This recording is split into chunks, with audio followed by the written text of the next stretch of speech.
Hello everyone, we are back with Final Fantasy XIV. Looks like we're finally going to actually finish the main campaign of A Realm Reborn and get to the point where I'll want to go and spend more money on the game. We do have Carl with me today. Oh, that's in the wrong spot. Let's move that back up there. So it's down there from when we was playing at Among Us. We do have Carl with us, so let's go and join Carl. I am back. Welcome back. So, Moving some UI shit. Because obviously, now that I can actually play this in 4K without it stuttering. oh yeah, she's using the PlayStation 5 now. He's one of those fancy boys. Do we like that sometime?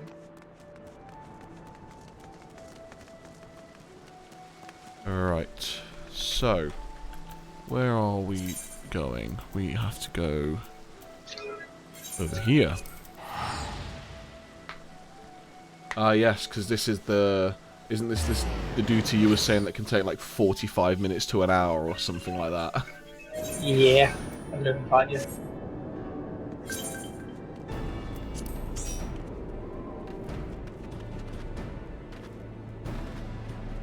Is that Brandy?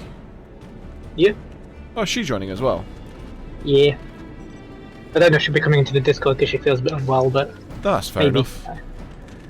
If she doesn't feel like coming in, she doesn't feel like coming in. I wouldn't force anyone. Hello there. I like-ish long. Thank you for the follow. I've been getting some very funny Twitch followers as of late. I got one yesterday as well that was called Oreo Cookie Crumb. Yeah, I'm looking at it right now. Yeah, thanks for the follow. I'm guessing it's just up to you guys and then when you guys are ready. Oh, I should eat my eggs. Oh, did you unlock the dungeon? Yes, you Yes. did. Okay. I'm just gonna ask Randy when she Eggs. Is there a shop around here that I can get rid of these gold pieces? There he is, Merchant and Mender. I do love how fabulous my outfit is, though. It is.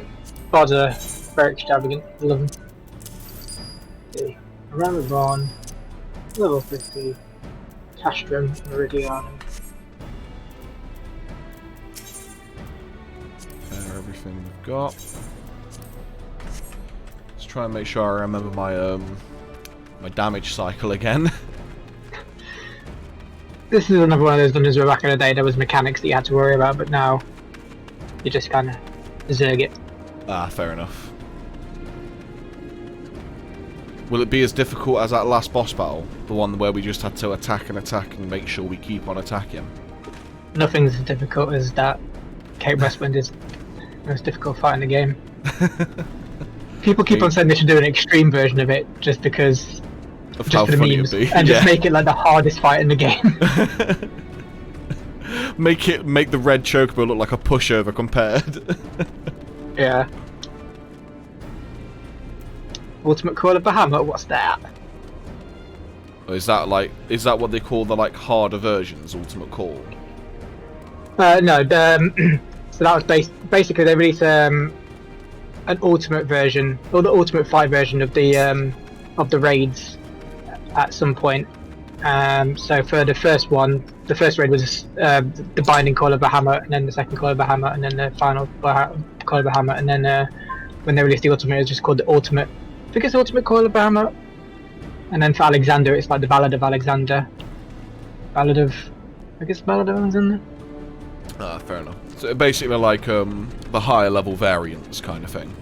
Yeah, they're basically the hardest fights in the game. You do them for pride more than a reward. Yeah. And you get like a glowing weapon from it as well, like a skin. More kind of one of those like a status thing rather than a I did this because I needed the materials kind of thing.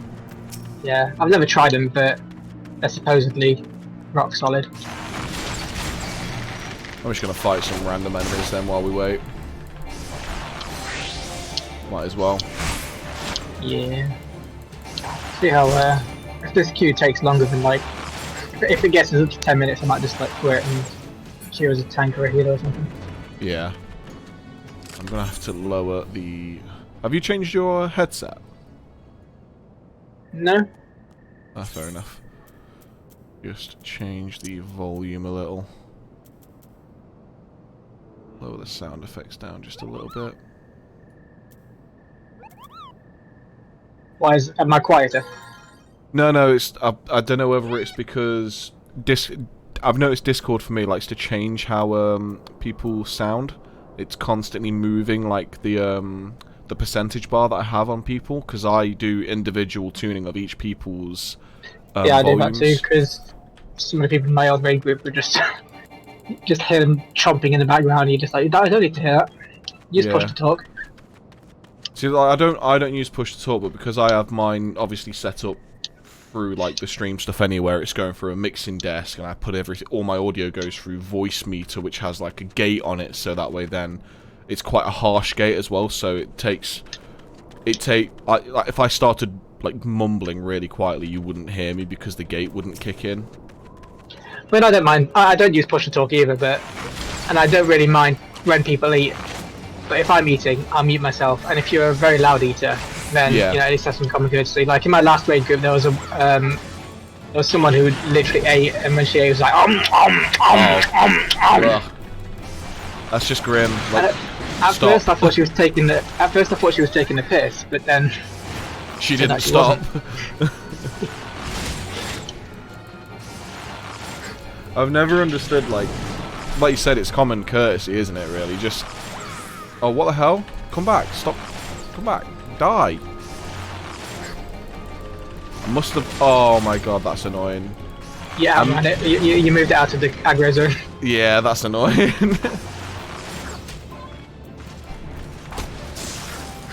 You don't really need to move that much anyway, to be fair.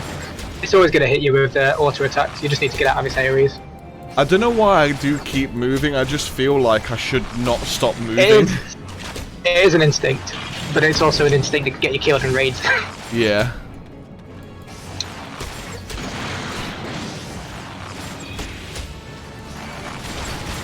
Like, I think I see a lot of people doing it in dungeons where they're just running around and, you know, treating it like an action RPG. And it is kind of an action RPG, but I mean, like, they're treating it like Kingdom Hearts, like an action game. RPG. Yeah. Yeah, like a Kingdom Hearts or something like that, but...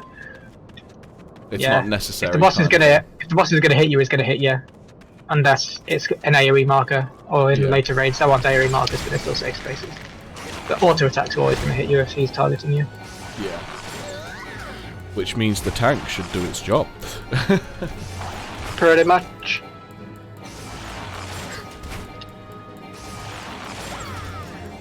I still remember when we did that that dungeon with the really bad tank and the really bad healer. It was just like, I feel like I'm not doing that much damage, but he keeps trying to attack me because I have the animosity from him or something.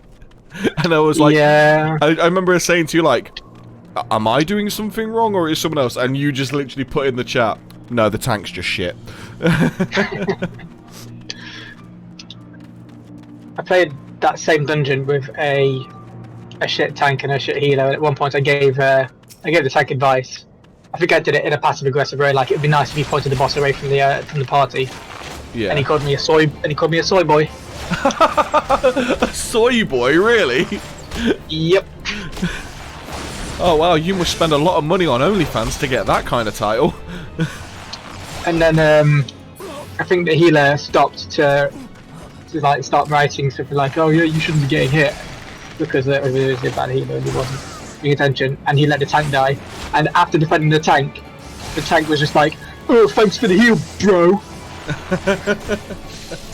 See, this is one of the things I dislike about games where you have to rely on other people. Because, I mean, so far, I've had a great experience with the randoms in this game. I've had apart from, like, those guys that weren't very good, but that wasn't them being arseholes, that was probably just them, like me, still not 100% on their classes. But, like, I've not had any real bad experiences, but then, obviously, there's still that in the back of my mind where it's like, I know there's at least 90% cretins out there. Well, to be honest, I'll be honest. Like 99.9% of the time in this game, you're going to be absolutely fine. No one's going to be a dick. But you do get the occasional either person who, you know, if you give them advice, will say something like, "Oh, you don't pay my sub," Yeah. or the actual. Wait, is trolls. that like the reply? You don't pay my sub. Sometimes, Oh, fair enough. like, don't tell me how to play. You don't pay my sub. And you just there like, no, but I bet your mum does. Yeah.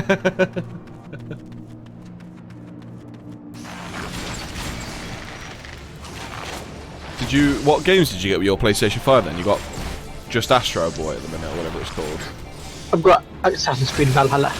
Oh yeah, I remember you saying that. Valhalla, which looks fucking gorgeous on the PS5. And it's really fun. I'm not at England yet. I'm still just wandering around Norway. Yeah. Are you getting Miles Morales? Probably will, yeah. After Valhalla, I'd kind of want to. I think I'm going to try to aim to beat Valhalla by like mid-December, because I kind of want to play Miles Morales during Christmas, because it's, you know, it's based on Christmas. And Yeah. to give me like nice and Christmassy. Yeah, that would be fun. But we'll see how I get along with Valhalla. Because obviously it's a huge game. Yeah, I'm having to make the decision at the minute where, like, I think Becky was like offering to get me a PlayStation 5 or try and get me one for Christmas. But I've said, like, since like the beginning of this year, like, I want to go and do my bike license. I want to get my full motorbike license. So I was saying, like, I just want money from like family and stuff to put towards just doing like a week-long intensive motorbike license course. Yeah. So it's like, I want to do that, but I want the PlayStation 5 as well. I know. And I think- PlayStation 5 is a really nice machine. Yeah, I think I'm probably just going to go with the motorbike license, because I've been aiming for that literally since I worked at bloody Dam Busters, and I never got round to it. What the hell is that?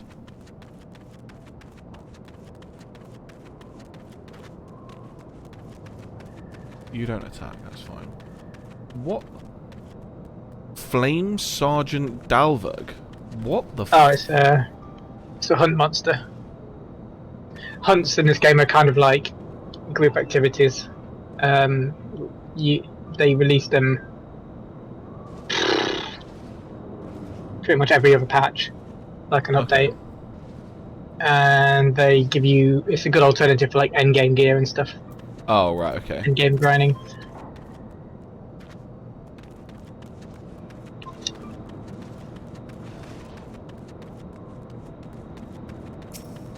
I think that's the one issue as well. The further we get into the game, the longer the queue times are as well, aren't they? Well, for these two, it's kind of long because nobody really likes to do them anymore. Yeah, and you need 8 people.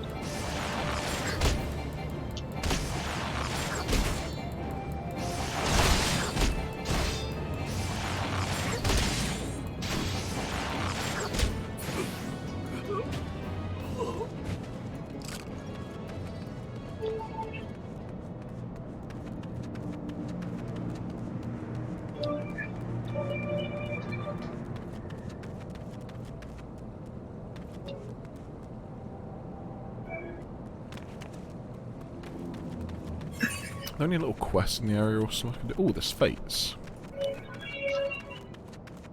That's great. Let's go do some. Alright.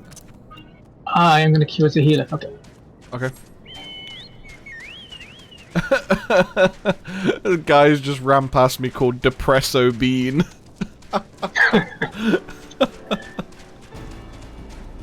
Reminds me, I was playing Jackbox with a few friends on stream not long ago, and one guy's name, he just kept on calling himself like Depresso Espresso or something like that. That actually bumped the queue time up. Let's see if a tank will be better. 5 minutes, that's not too bad. Yeah, so it's less than 5 minutes, which is good. Right, I'm just gonna mute this for a second because I need to call my dad really quickly. Yeah, it's fine. Holy shit, that was quick.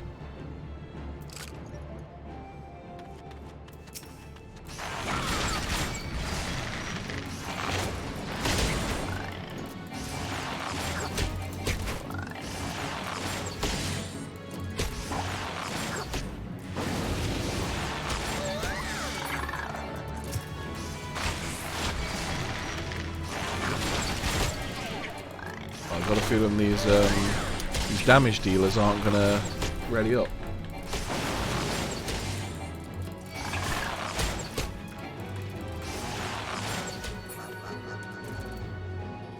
Move that up there so I can actually see what I was doing.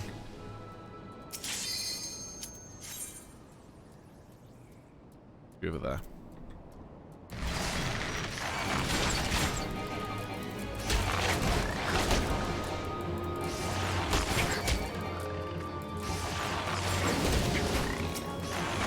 Oh, we're in.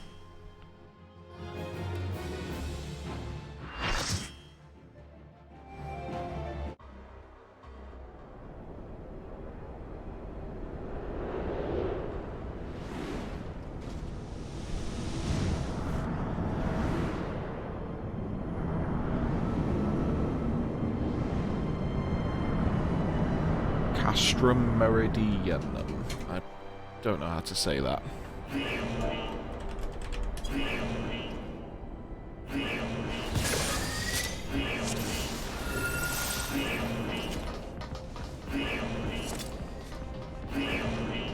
What the hell is that noise?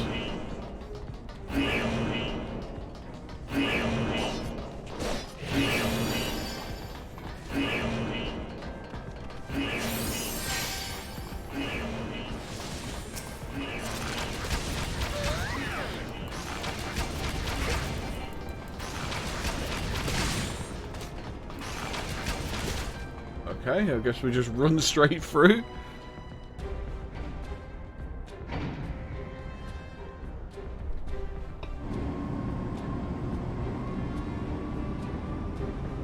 Why does that look like a Geth ship?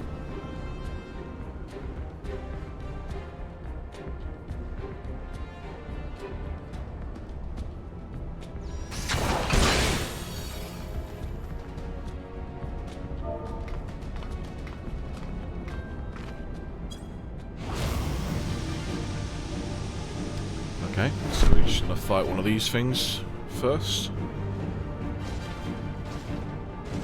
I do love the design of some of the Empire stuff.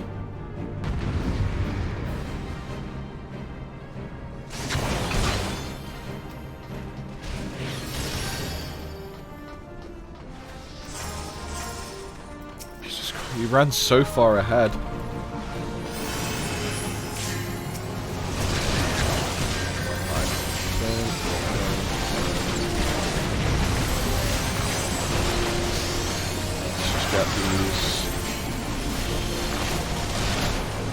Try and just get... Ah, I pressed the wrong one. Do that one. Oh shit.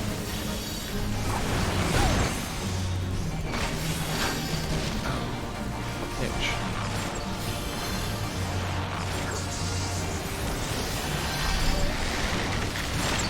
What is that in my head? Something like itching me there. Yet again, you can get banned.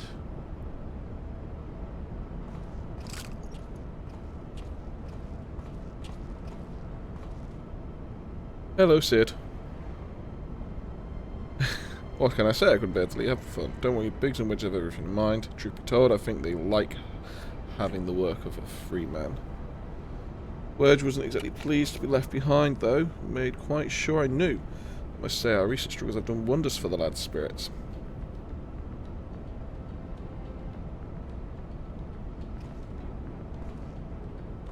Given the size of this place, I suspect there might be an armor free to be had, and here we are. Not as bad as I thought. If I have half Mark's talent for mending things, I should be able to get it working again. Listen, Lakata. We intercepted Imperial communication indicating that the ultimate weapon is indeed being housed within the Praetorium. We also learned that the field which protects the compound is powered by no fewer than 3 tower generators. If you're to deactivate the field, you'll need to locate and disable them all. And I'm here to help you do just that.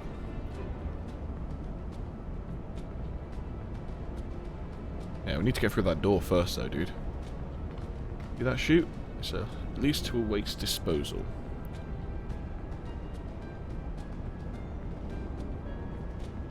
So great, we're going down the garbage chute. Find the place and break things. Okay. It's a very easy objective.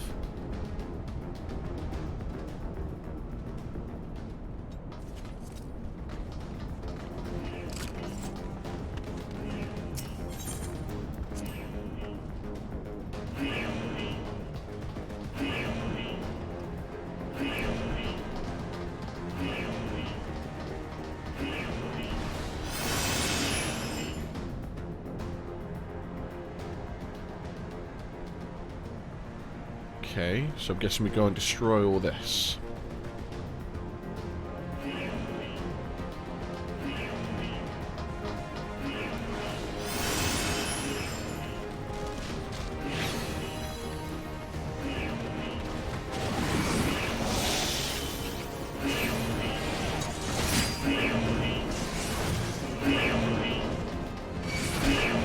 Uh-oh. Oh.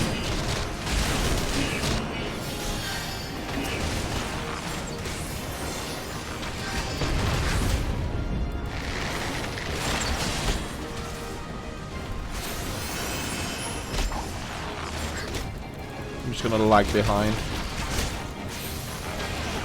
Ah, game.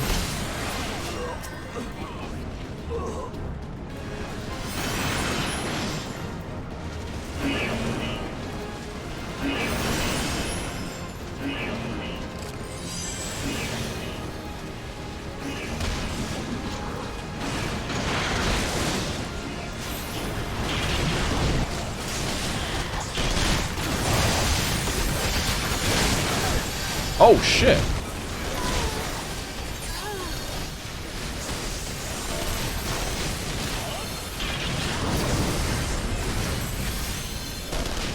I just really fucked up there.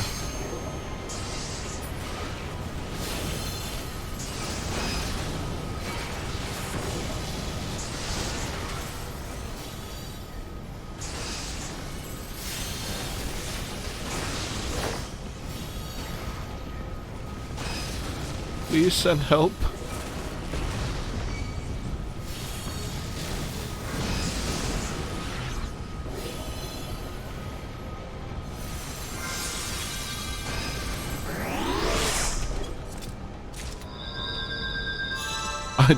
I royally fucked up there. What's weakness? Oh Jesus, that sucks.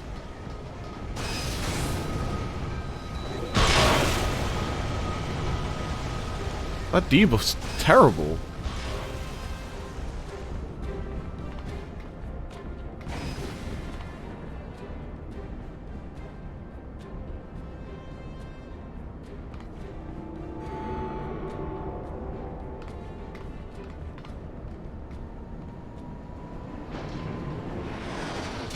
Of course. Drilly boy, come.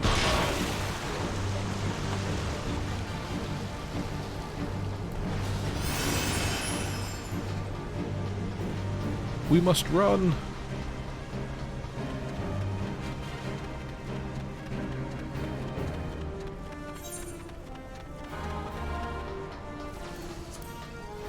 Why did it seal me out? Where? Okay. Right.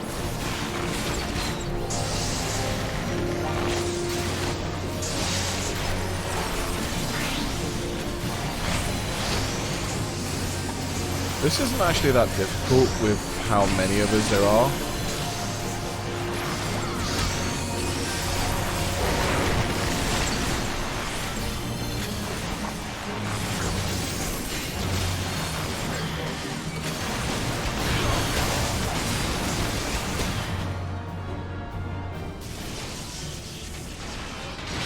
One drilly boy down.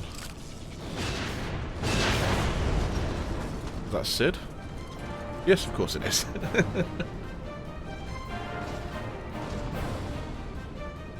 There you are.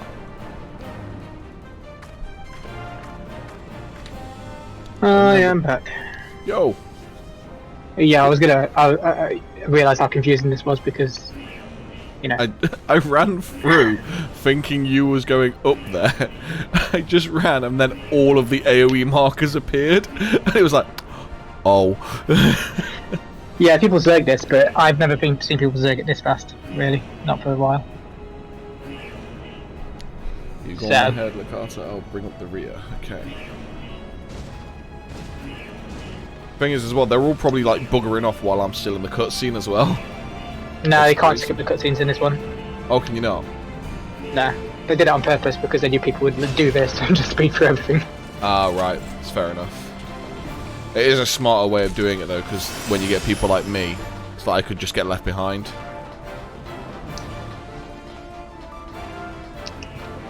I wonder what the loot's like for this place. Oh, okay, what's this? I've just put that down. Oh, right. I'll stand in C. Just spelling out Sid's name, it's a meme. People do it. It's always funny when you try new games and you see all the little internal memes the games have. Yeah. Jesus, this guy's just full on, like, yeeting I hope himself. I hope he realises you have to turn the searchlights off. And he's doing it. It's all good. Jesus Christ. All these enemies, like, the amount of experience. I'm just gonna spam my quick nook ability while we run. Yeah, it's a good idea. So I'm starting my AoE while I'm running just for the minuscule damage it does. Run past these enemies when you get to the end. There's some cannons, which you can like use them to shoot them with this big damage. Oh, sweet. Okay. At the end of this like little alleyway thing.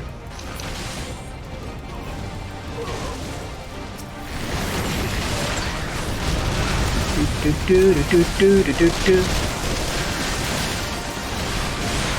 see him back there? Yeah, I've got it. Yeah. I'm about to die because these healers are not healing me. What, how do I do this? Cannon fire. Ooh.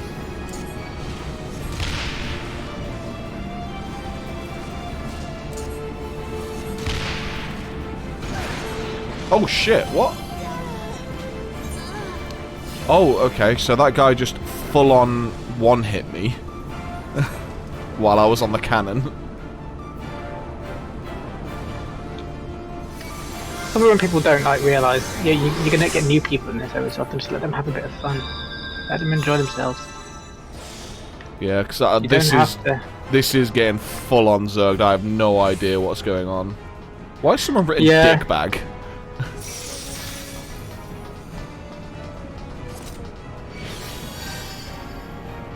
Because he's a badass. I don't know. He's edgy boy. Edgy Shadow Lord. What are we having to do at the minute then? Wait, where are you? We're waiting for Sid to catch up. Oh, right, okay.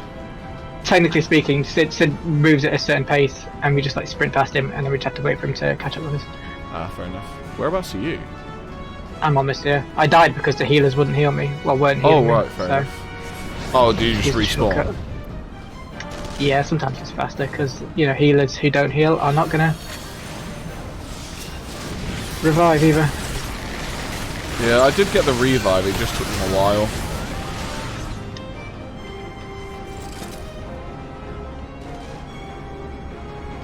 I'm guessing I pulled the aggro because I was using the cannon.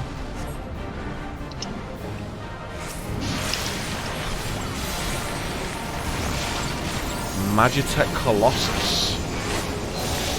The Colossus of Magitech. Yeah. Why am I getting targeted? That worries me. Boom. Take hate. Why not?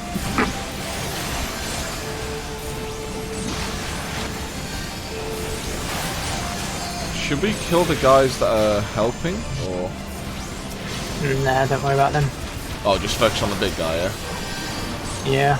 Oh shit, I don't want to get caught in that.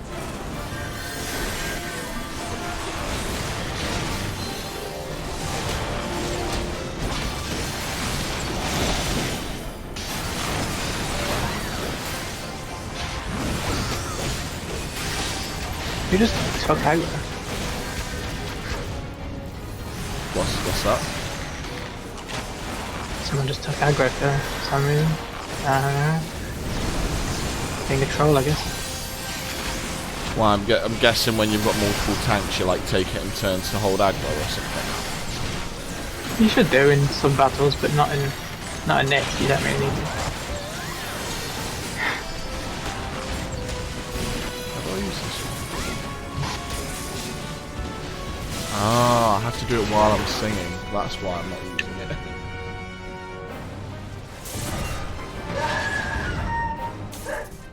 I think my dinner's here, because Lassie is letting me know.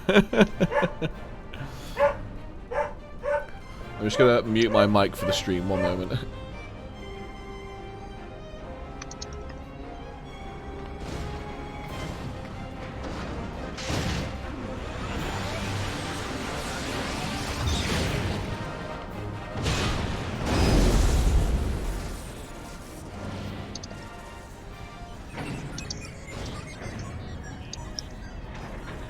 And I am back with the stream now.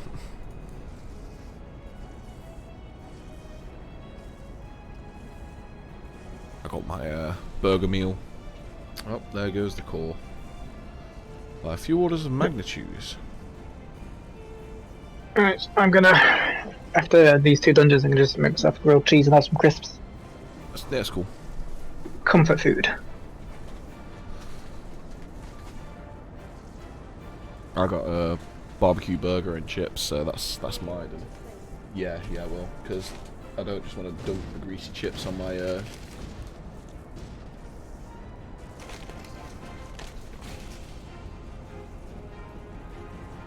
We went ahead.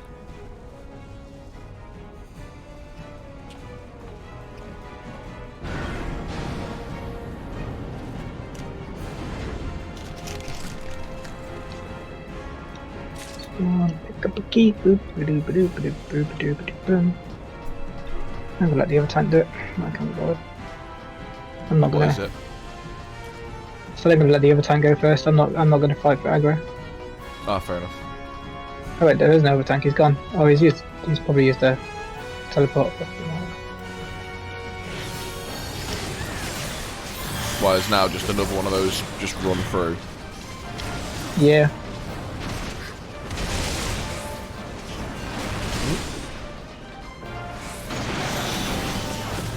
Not gonna lie, those hand things are creepy as hell when they're chasing after you. They are.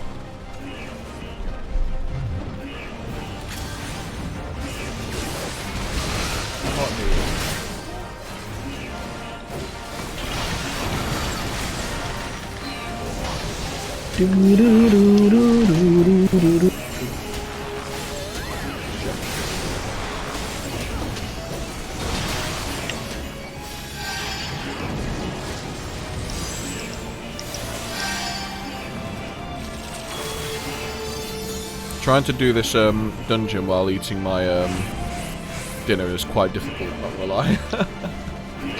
Yeah. I don't like eating while dungeoning personally.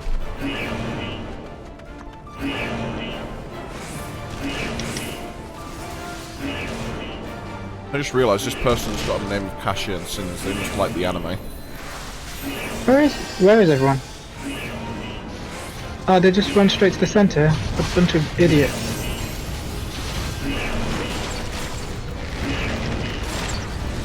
Yeah, I don't actually know what I'm doing. Neither do these guys.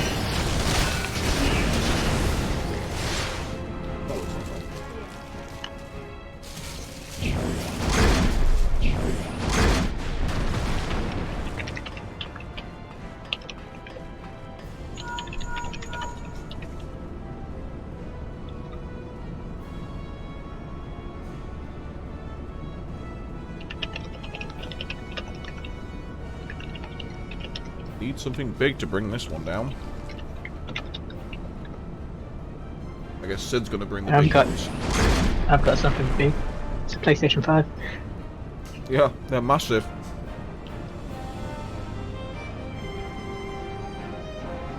I think the other tank did something he wasn't supposed to do and aggroed all of the Iron Giants in the middle, which means we might be about to die. Oh shit. Yeah, I'm dead.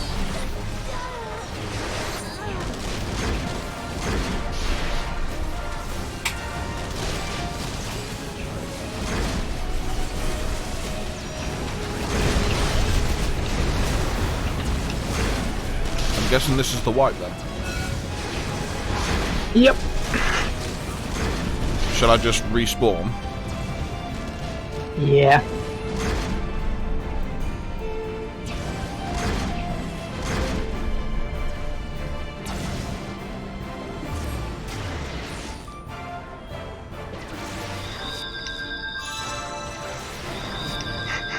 I've never seen that happen before. This is the first time.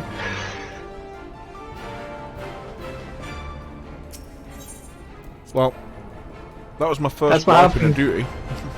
That's what happens when you try to sprint for everything without thinking about the consequences. Consequences will never be the same.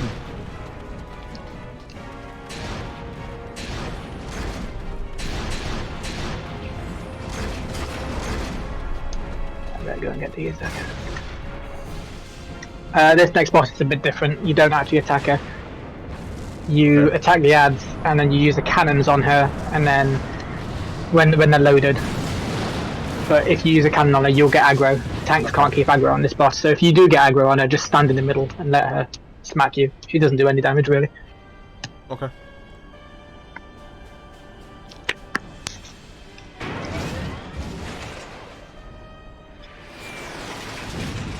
The edgy girl cometh.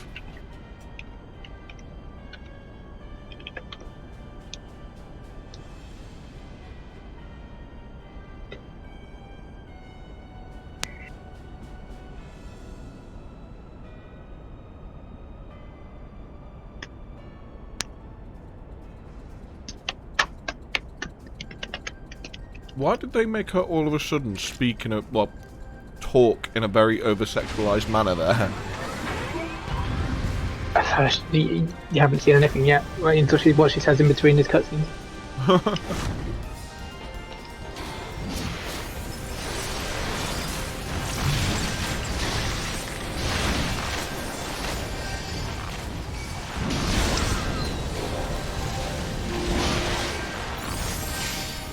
No.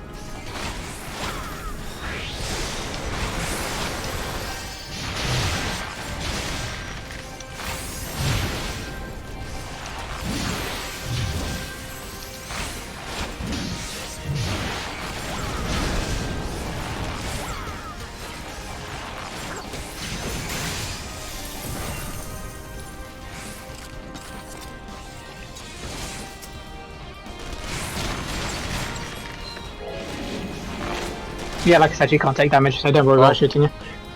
I just went into autopilot there. See your cannons on the side. Yeah. You see where it says Magitech Missile in the back left? Go and click on that and it will load a cannon. Okay.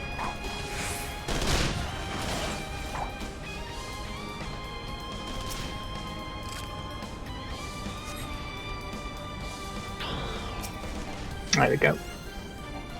Then when it's loaded, use it and shoot it at the bitch, and then go and stand in the middle. Yeah.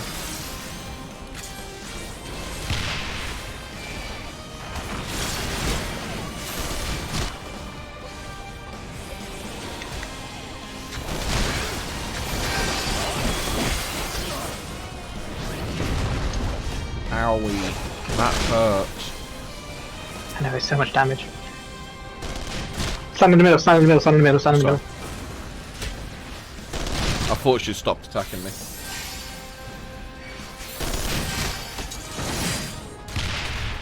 She's about to, yeah. Now she's aggroed someone else.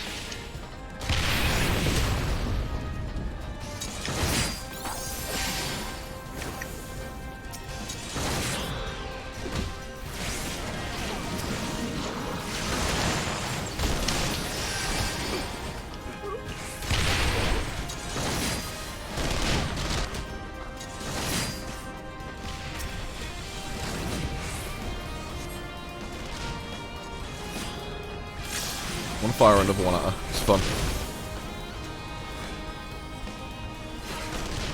You'll have to get a chance.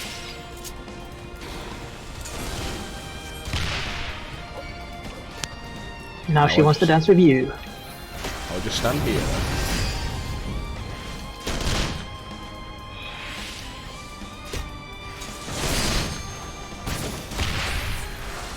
Alright, read what she says in this part. If there was any doubt about her motives, that to be cleared up.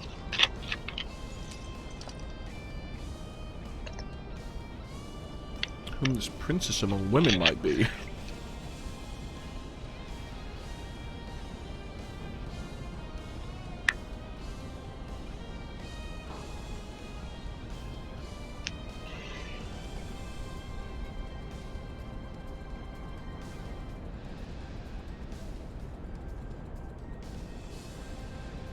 Where we appear, you leave havoc in our wake.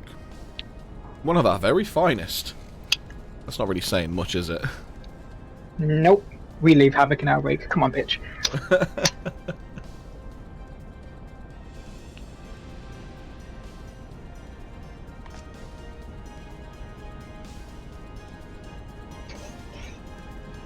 She wants the captain's D. Even my Lord Gaius! Oh, you cannot have him! His body and soul, they are mine! All mine! Alright, let's kill this thirsty bitch. She's simping. Boys, she be simping.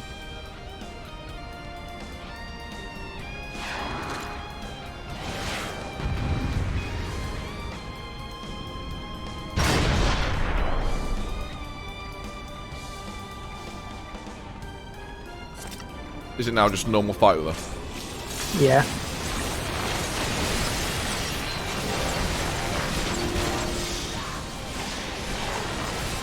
We trying to steal my kill, bitch.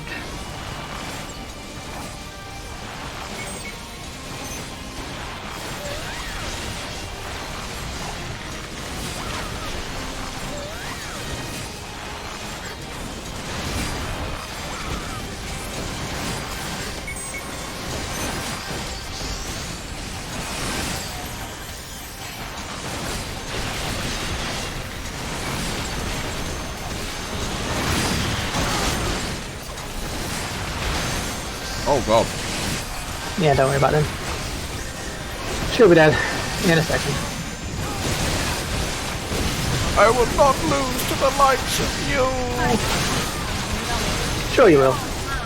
Who used the limit break? Probably the monk.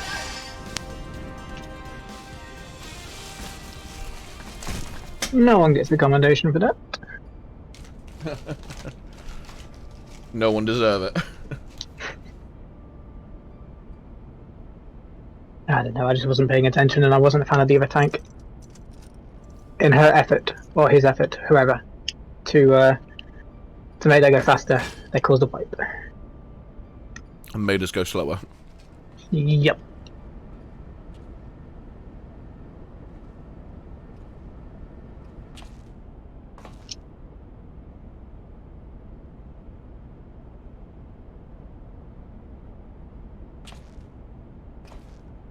Gaius is the lead guy for the Emperors, isn't it?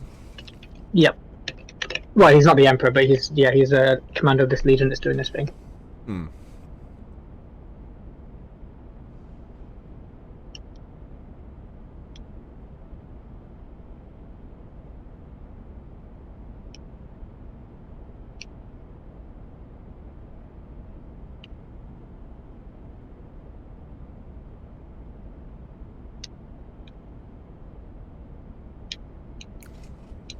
Need to take the Enterprise.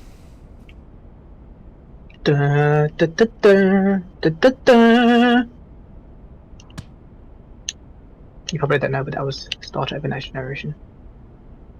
Yeah, I don't know that one.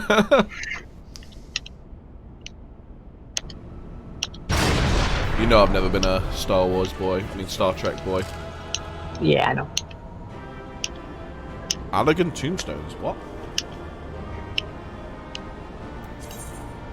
Oh yeah, that's the just read the tutorial. That's the end game gear basically. Okay. Level 50 and 60 and 70 gear uses Anakin tombstones and poetics, and then they're constantly changing what the latest like level 80 gear is, or 90 when the next expansion comes out. Guessing we're a while away from the next expansion. Yeah. Brandy's gone to go and get some coffee, so she'll be back in like a minute or two. But after you've spoken to these guys and unlocked it, we'll go for the next one. Mm-hmm.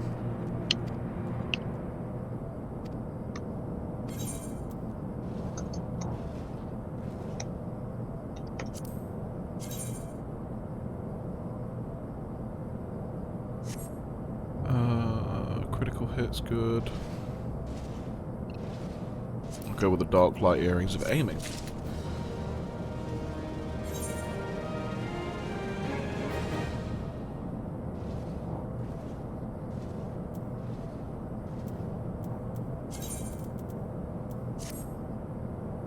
I only have like a few more pieces of blue gear I need now.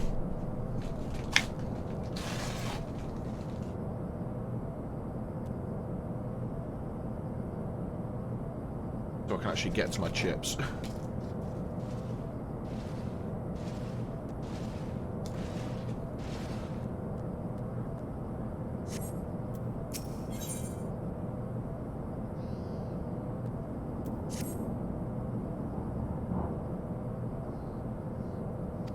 So the final phase. Yours is the most dangerous mission of all. Bear the heaviest burden.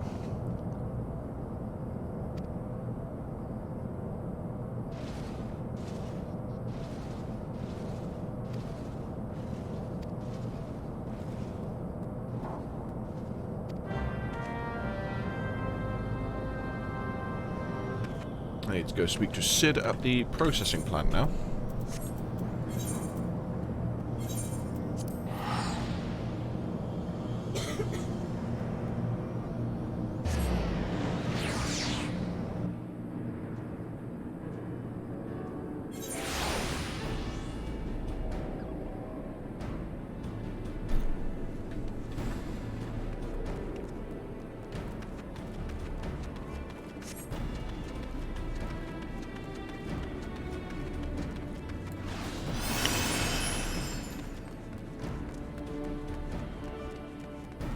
I've just seen Depresso Bean again. Depresso Bean. I wonder if he's depressed. Turns out he's actually one of the happiest guys out there. Yeah, that's talking about depressing a being. He just finds all the like the depressed memes and stuff a full vibe, so.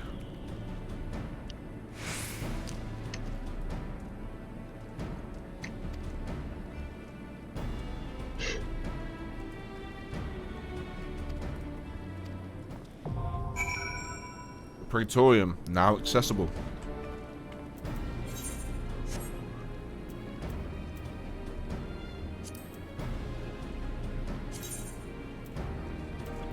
Cool. I don't know if she's back yet. Oh, no rush. Let's find out.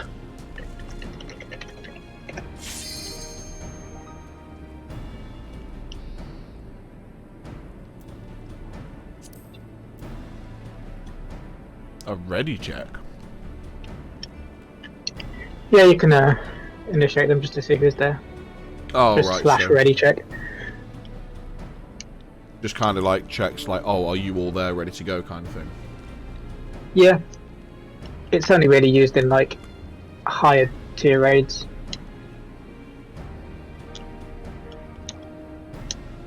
Yeah, she's still making coffee. Yeah, there's our answer. It's fine. It means I can have time to eat my chips.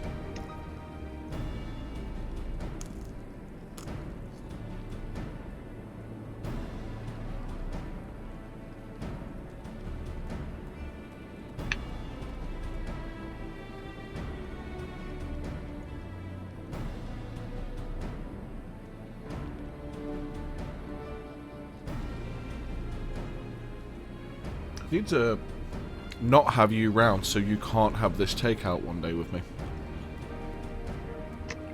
Indeed. Because they're actually really good burgers. Well, I mean, hopefully. They'll probably extend it. But they might be going back to the tiered system soon. Yeah. obviously 2nd of December.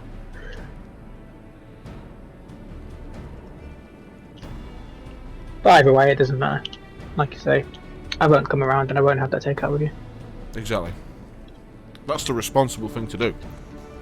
Totally. Thing is, you know what will happen? They'll remove lockdown for Christmas. And then they'll realise, oh, we probably shouldn't have done that. Yep. And then lock us back down again.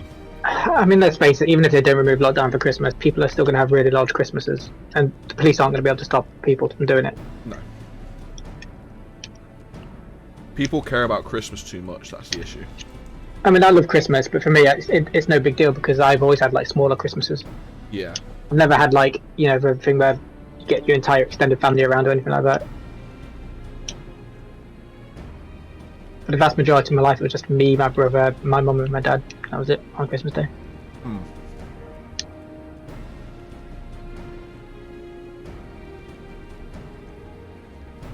So that's the one thing I've just realised. I've known you all these years. I've never even known if you've had an extended family. Not a massive one. No one that I speak to anymore, really. Yeah.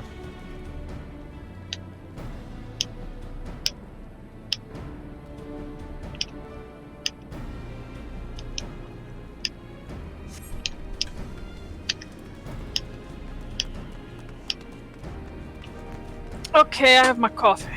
Jesus, Oh, hello. jump. She has a habit of doing that sometimes. Sorry.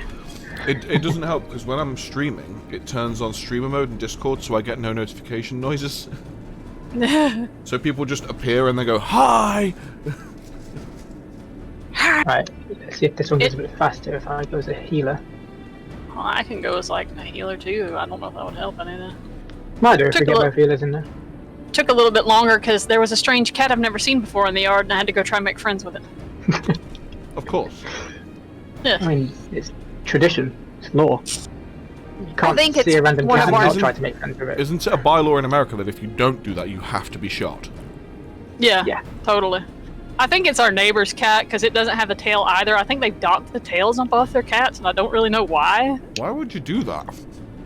I don't know. Their dog is a bit of a dickhead, and it has killed several of our kind of feral barn cattish cats that live in our yard. And I think Dad has said basically if the cats don't have tails, those dogs won't chase them as much. So I don't know what logic that is, but maybe that's why. Their cat Maybe is, the wagging tail is just like incentive. They're just like, I guess, but that one dog is huge and it's an asshole. Like, it's really aggressive. If I even go in my yard, it comes up to the fence and barks at me incessantly until I just stare it down. I'm like, go back to your fucking yard and shut up. That's the issue, though, that people don't train their dogs to be, like, understanding. Mm-hmm. It's like, And our dog barks at, like, anyone that comes to the door, and she'll bark at, like, the postman and delivery vehicles. But the postman's even seen her once. Like, we let her, like, go over to the postman, and as soon as she, like, went over to him, she just stopped barking and just, like, looked at him like, what do I do now? yeah, I wasn't sure what to do when I get to this part. I've got to think about it. I'm I'm used to the bit before this, but what do I do here? I I don't like Lassie. understand. She's like scared for a few minutes and then she becomes really, really friendly. Yeah. Loki was that way. He would bark like incessantly at anybody who was in the yard, but if they came in the house, he would just want them to play with him. Okay. She's just, she's a full-on mummy's girl, and she'll follow Becky round the entire house, and if Becky, like, goes into the studio, like, even if I'm, like, upstairs, like, chilling, having a line, because I'm not at work or something, she'll go and lay downstairs rather than laying in bed with me. Because she'll be, like, waiting for Becky to come out of the studio. Cute. When you're actually allowed to travel and when you actually come over, you'll have to come round so you can meet her. Yeah, well, I was thinking about it last time, but I got this god awful cold like the last few days. I had no voice when I came back to America, so the borders guys like, where are you coming from? And I'm just like, it's where you just shake your head, yes. Yeah, I'm like, do you have anything to declare? No, but like it just comes out like. I couldn't talk for it was like a week and a half when I got back. It was probably 2 or 3 weeks before I stopped coughing. I don't know what it was. It was awful. It might be something, because I had something kind of similar. I think it was literally the week we started working from home. The Friday, I was working from home on the Friday, and I had like a kind of a sore throat. But then from Saturday, was it Sunday or Saturday? My voice went back. Sunday, wasn't it? Because I did the podcast. So yeah, I did the podcast on Saturday, and then Sunday through to like Wednesday, I literally couldn't speak. And Becky's just shouted from behind me, "It was great." It was great. How kind. But it's kind of awkward when you work on the phones. Yeah, I'm like, I can't really talk. I'm just going, croak at them like Kermit the Frog. Pretty much the same for me. And I remember I messaged my boss like, yeah, I literally can't speak. I can do everything else because I don't feel ill. I just can't speak. So it was pretty much just, okay, well, just come on, just don't go on the phones, and we'll just give you all the bits that usually get done in between calls and stuff. You can just do that for everyone while you're ill. And I was like, yeah, that's fine. I'm happy to do that. I'll pull my weight somewhere else. That was kind of how mine started. I had a fever, just like a sore throat, and then it got down into my chest, and I lost my voice, and I coughed my head off for almost 2 or 3 weeks. It was Rona, and really. I mean, maybe. We did go to London. And did you realise why both me and Carl absolutely detest London? Yeah, I wasn't on my antidepressants back then, so my anxiety was in the sky. Even with them, I don't think I would like London very much. That place is crazy, especially coming from the smallest town I'd have come from. I'm just like, this is ridiculous. Yeah, London sucks. I hate going to London, because I think it was, what was it, when we last went to, Distant Worlds, wasn't it, Carl? Like, I just started taking, like, antidepressants and stuff for everything that happened for me, and I remember we got there, and it was like, I'm freaking the fuck out. I'm gonna go buy some cigarettes, because I know they'll chill me out. Yeah, I remember that. I don't smoke, so there wasn't really much for me. I don't mind going to London for, like, a day, but I would fucking hate to live there. Yeah. I think we talked about it on the podcast, like, either last week or something like that, and I've always said the same thing. I'll go to London to, like, go watch an event, and if I'm going to watch the event, I'll go earlier to go look around a few bits before going to the event. But then as soon as that's done, I want the fuck out. Yeah, that's basically what we did. We went to the National History Museum, or was it? Yeah. Yeah, we went to the National History Museum, had a look around at the dinosaurs and stuff. And the rocks. I was so happy. I love rocks and dinosaurs. They've got this really weird exhibit. I don't know if they've got this really weird exhibit where you're like walking around learning. Well, it's talking about like earthquakes and stuff, and then there's a replication of the Tokyo earthquake where you're standing in one of the stores, and like it's on a kind of platform that's motorized, so it like replicates exactly how the earthquake went. Yeah. It was pretty cool. You're just standing there and slowly it starts vibrating, and then all of the all of the shelves and stuff are moving. That would I'd like to see that. That would be cool. I've been in a real earthquake. I can confirm it felt pretty legit. Yeah, apparently when I was in Japan, there was actually some tremors where I was, but I think I was passed out at the time because I think it was the morning after I went to the all-you-can-drink and the club. Oh, of course. Yeah, you were dead to the world. Well, when it was, I paid for an hour and a half of all-you-can-drink, and then ended up going to a club, and they had, I think it was something like 200 yen Jim Beam and Coke drinks, Nah. which is literally like £1.50, £1.60 for a drink. Next time you go, you've got to find one of those Yakuza hosted bars. Oh god. I've got a feeling I did go in one. I saw there's a Vice article, or kind of like not article, documentary on Japan, and like the interviewer literally does like find a Yakuza hosted club, and they're just like, oh yeah, we take you back to your hotel room and we'll show you some of the really interesting stuff. And they got this really filthy like prostitute to do lots of like not sex with him or anything, but just like basically she had to get into the bathtub to perform. Okay. It was you kind of look to the interviewer's face, and his face is just like distorting into like visions of terror. The thing is, like, they're so... It's so weird because they're so, like, not outspoken when you're just, like, walking around. But then, I think it was the night when I went out, they all just turn into different animals. And I think it was when I was walking up to the club, the amount of, like, salarymen who just, like...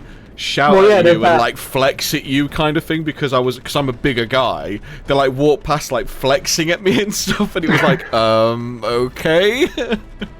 I can't remember what it's called, but there's this this concept in Japan, which is because all the salarymen work so hard, when they go out they get absolutely messed up, but there's this honor thing where no matter how idiotic they make themselves on the night, when they go into the office on Monday morning, just nobody mentions it. Yeah. Because they understand that, you know, that's basically the vent. If they didn't do that, they'd probably kill themselves.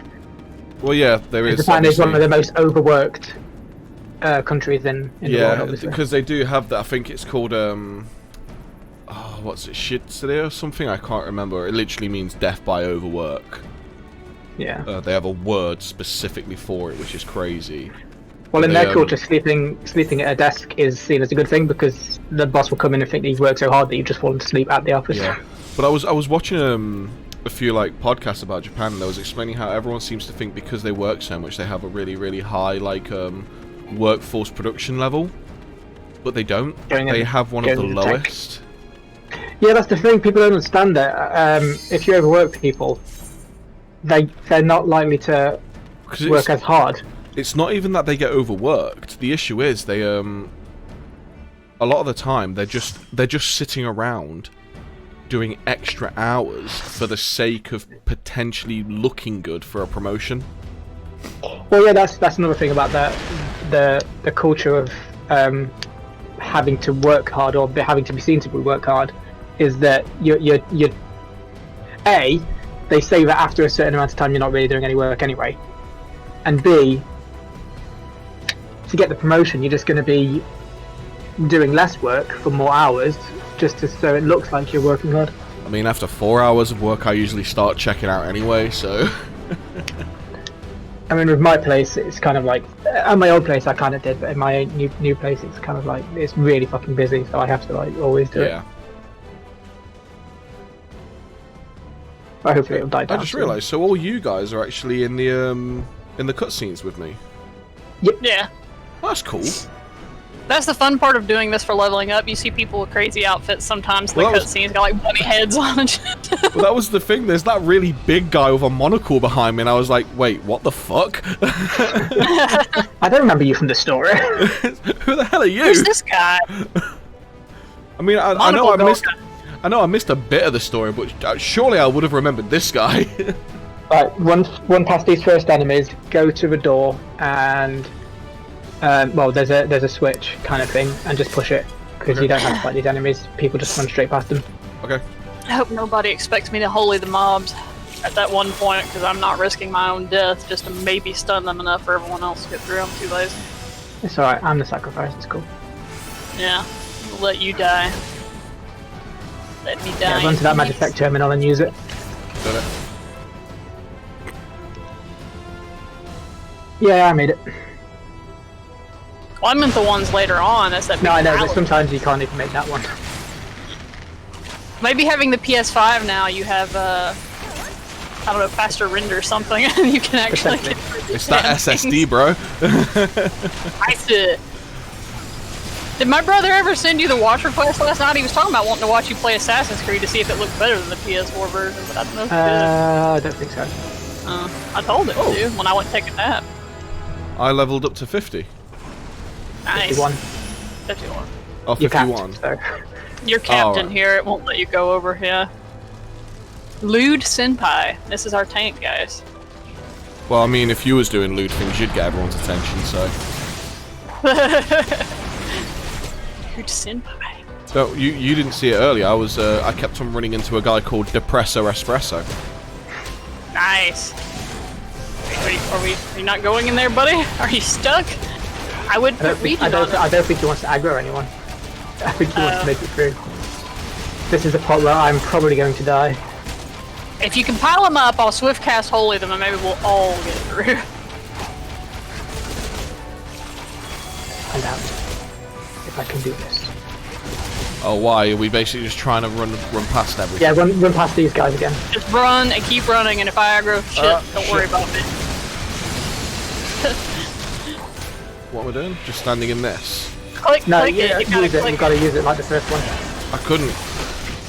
Yeah, you get aggro. Oh, the stun wore off, I guess. No, no. because everyone else was standing on it, I couldn't click it. Yeah, that's another thing that happens. Basically, the tanks half of the time just sacrifice themselves there so everyone can get past. Just go back to the home point and use the teleporter. Yeah. Because it'll take us past that now. Yeah, I was like trying to click it. Holy. You're like, yeah, just click it. It's like, I can't. Yeah, if you get any kind of aggro, you're pretty much not getting through that damn. I thought I hit Obviously, them all with Holy, but I They don't didn't think build that with that in mind. Obviously, you're supposed to fight them, but Yeah. people just don't anymore. I have hate on like 5 or 6 of them, but 3 I don't, so I think that was the 3 that weren't in the Holy, and I think that's a problem. Gaius. Bias. Sid, my boy, you are late. Oh, yeah. I forgot that he was his son. Oh no, it's not his son, but he'd do his father. Oh, right, okay. Where the hell is Discord gone? Oh, there it is.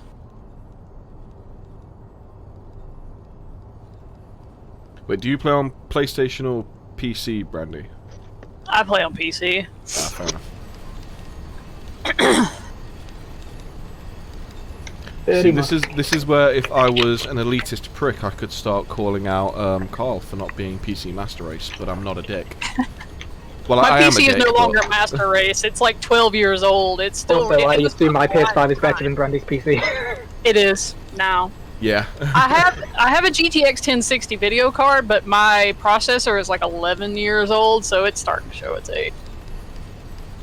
Yeah, I recently changed mine during lockdown. I'm on Ryzen and stuff now, so. I'd have to replace the motherboard because I built this back when I was like playing Rift, I think. So it's been a while. Yeah. And the fact that I'm going to be moving across the ocean and whoever ships my computer will probably destroy it, I'm just not going to bother with it until I get over there. Then I'm going to do a new build. Yeah, don't ship it. Unless Yeah. you put a load of money into the shipping, it's not worth it. At most, I may actually have my my youngest brother who kind of knows how to do some of this stuff. I may have him take the video card out to maybe resell or something and ship to me just in a static bag, but the rest of it, and maybe the case, but the rest of it I'm just going to tell him to sell or scrap or do whatever the fuck he wants. I wouldn't even bother getting the 1060 pulled across. I'd just sell it. Buy something else out here. I mean, I'm gonna get a 20 or not 20, a 3080 someday if they ever get back in stock. Someday. Someday I want to get a 3080, but yeah. See, I'm looking at the AMD cards just because I'm on a Ryzen processor anyway. Oh, that's a big boy. I might go AMD this build. I hadn't really decided, but I've been thinking about it pretty seriously anyway. The newer AMDs are just so good. There's no point in going Intel. They're just as good, if not better, and don't cost as much. I will buy a new gaming PC next year when all the visa stuff is sorted out. Let me know when you do it, because I'll help you build it. I haven't built a PC for a while. It'll be fun. Yeah, well, Shot through the heart. And you're to blame. No. Hey, at least it's not the Atreyu cover. Oh God! I love how you say that and people like cringe. I mean, I used to love Atreyu, but even I agree that's a terrible cover. I still like listening to Atreyu so often, but yeah, it's like that cover. I don't know what they were thinking. That cover is hideous. It's funny because like even Bayside, one of my favorite bands, has a shit cover like that because they covered "Beautiful Girl." You know that old song that it was the black guy who sung it, and they covered that for like that pop punk goes pop or something, and it was god awful. I mean, 75% of the songs on any pop goes punk is quite bad. Yeah. Yep. It's funny though because you get the occasional gem, you get a few gems, but like Silverstein's cover of "Apologise" is really good. Yes, it is. It's decent. I wouldn't high rate it compared to some of their other stuff, but it's decent. Well, not obviously if you compare it to their original stuff, it doesn't rate up there, but it's a good cover because they actually do something with it. Have you seen the there's that guy who does 7-second songs. He does like, oh, this song in 20 different styles. Yeah, I've seen that. Have you seen? He's done like one guy in centimeter. He did a Little Piece of Heaven, the Avenged Sevenfold one. And when it got to the bit where it goes, "Come here, you fucking Brandy, bitch!" Can you reach him with a rescue? No. Oh well. Oh well. Get on. But yeah, I'm still so in combat, but he's too far away. When it got to the "Come here, you fucking bitch" bit of the Avenged Sevenfold song, he was doing it in what's the guy who gets Ford out for Christmas name? Michael Bublé. Yeah, they did it in Michael Bublé's voice, so it's literally just him going, "Come here, you fucking bitch." That's fantastic. Well, it's well worth listening to.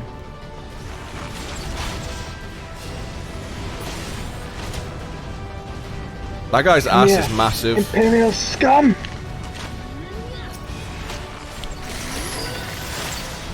That's racist. Should I hit the left? Should I hit it? Nah, we'll kill these guys because we need to get the key. In the next room there's going to be a Magitech terminal. Your Steve will run over to it just to use it. Okay. Holy is fun. So we're in here, turn right, and then use the terminal. The identification key reader. It gets awkward when there's so many goddamn people trying to use it. So I'm trying to click it and move. Everyone on. Okay, here we go. And then up here, get ready for a fun little part. The camera doesn't like this diversion. lift. I know. Look at the people. Oh no, people aren't glitching for it as much on the PS5, I guess. This game does not like rendering movement on the Y-axis. Wait, do we get to use these? Yes, we do. Oh shit! Y-axis is vertical, isn't it? Yes. Yeah. Yeah, I was gonna say this game doesn't like rendering people like going up and down the Y-axis pretty fast. You'll see them like stutter. Yeah. Oh, is this the one that? Yeah, this is the one that we fixed, isn't it? Yep. It's got that little paint on it. Ah, yes, because that's so inconspicuous. Yeah, I know.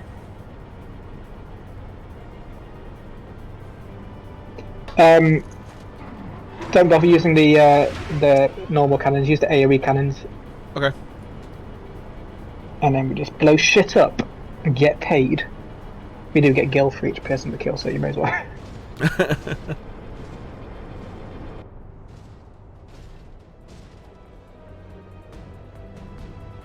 I was really like hoping when we got this the first time. I was like, I hope I get to use this thing properly at some point rather than just running around in it.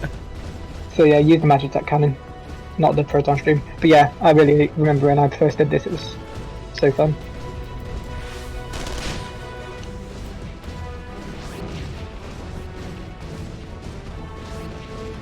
Everyone's beating me to it. Yeah. Luge Yeah, 'cause these Senpai up people have there. probably ran this like 100,000 times. I do love the names some people have. Peter. I love the food-based names for the Tarus. Lalafels. Tarus. Tarus. Yeah, I know the Tarus, but Carnival played 11, so he might not know what a Taru is. I know. See, I know. Even when I'm talking to people who didn't play 11, I default to calling them because like just that's how my brain works. It isn't even like intentional. I'm just like, did you see that Galka? Did you see that Taru? And people are like, huh? What are they? Are they like the what is it? The names of the races, character? but yeah. So like Totoro is a Lalafell. They're called Lalafels in this game, but in Final Fantasy 11, their counterpart was called Taru, which is probably where the name comes from. Yeah. Like a little reference. But yeah. Because we played Final Fantasy 11 so much, it was so hard for me to like switch from calling them Territorius to calling them. Yeah, I never played 11. I always wanted to. It was good, but it was a lot more hardcore than this. But apparently, it's a lot more streamlined now. But it used to be a very hardcore RPG. Is it even going? Yeah, still? Yeah, still going. They did another little update. Yeah, they had another little content update 3 months ago. Something I thought like the that. servers came down when this game came out. No. No, it's still popular. Like they still make money off it. Oh, fair enough. It's in maintenance mode now, but yeah, it's still going. Probably will be still going for quite a while. I don't think they'll get rid of it until they have to. The basic problem with the content, they said they would still be making some. It's not that it's not monetarily viable. It's that the game is basically done on PS2 dev kits, and most of the dev kits in the world are dead, and they're having to like try to find a few to do what they can do. And once all the PS2 dev kits are gone, that's pretty much the end of it. Game will die. And the thing that sucks about dev kits is you never actually own them. I remember dealing with this when I worked at Dambuster. They had old Xbox 360 dev kits and stuff. The issue is you can't get rid of them because you don't own them, and if you get rid of them, you're liable to a fine. But when you say to like Microsoft and PlayStation, we're done with these now. We don't need these anymore. Can we ship them back to you? They go, no, we're all right. So you can't get rid of it, but we don't want it back. So you say that, you say like to them, okay, well, if you don't want them, we'll just get rid of them then. Oh no, you can't do that because we'll fine you. So we're not storing 100 Xbox 360 dev kits for you. Either take them or we get rid of them. Yeah, I'm pretty sure if you like challenge them legally on that, they wouldn't be able to have a leg to stand on. But because they're a huge company, they don't expect people to challenge them. Well, people sell them all the time anyway. I don't know how hard they chase this shit down if you do it like through like a secondary market. Well, it depends on the console, because I remember when the Xbox One came out, I was talking to some of the guys where I used to work again, and they were saying, yeah, when they got the original dev kits, they were in yellow and black. Think like don't cross here tape. It was like that. And they basically had an issue where if that pattern was seen in any picture or video about the studio, you'd get a massive fine because you are technically leaking the Xbox One. IP protection laws are a little bit ridiculous. It's like digital boxes, you know, from Sky or Virgin or whatever they've got in America. Technically speaking, you're supposed to keep those until they ask for it, but I don't think anyone ever does. No. Yeah. Because when your contract ends, nobody ever comes to claim it. You just kind of like throw it in your attic and gathers dust for a decade before you realise you've still got it. We've still got one of our really old modems. Or you do what my family used to do and get them chipped. I think we had a chipped NTL box that gave me all of the channels back when it was NTL, not Virgin. Oh, nice. I see. By the way, Carl, feel free to start this fight off with a level 2 limit break. Oh, yeah, okay. Please limit break before someone runs in there. It doesn't do that much, but it takes about 5 seconds off the dungeon. Okay. Yeah, we've still got modems from when we moved from, the old DSL to like cable stuff, and they never asked for it back. They never sent anybody. Like the guy came to the house to have to wire all that. In fact, they had to come twice. But they never took the old modem. It's in a box over in the corner of my room with other cables and shit that are useless now that I'm just probably going to It's because they're constantly upgrading. Yeah. Obviously not for their old customers, but by the time the contract's over, they just don't want the modems anymore because they're already shipping out new modems. Yeah, they're already useless. Yeah. So it's like, we don't want it, but you're not allowed to get rid of it, technically. We will throw it in the so just throw them all away. No one's ever going to. Yeah, that's the thing. In the contract it says you're supposed to keep them, but no one's going to check. No one will ever. It's just too much work. Yeah. Yeah. It's too much work to go and collect them because you can't use them anymore. But it's also too much work to. Well, yeah, I mean, once obviously, I don't think they even expect people to keep them. Well, no, and once I get moved out, nobody else in here other than Skylar really is that technically adept. So when they clean out what shit I don't take with me, it will end up in the damn dump. That's exactly where it's gonna go. Wow. Sid's just there like, what do I say to this? He should say, dude, your daddy issues are just not my problem. Okay. For real, though.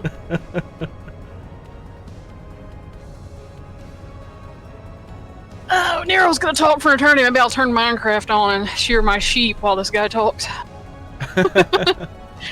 On the Switch. My brother bought a Realm, and so we could actually play even when he's not online, because he usually hosts the world up, but he got tired of dealing with that, so he bought a damn Realm.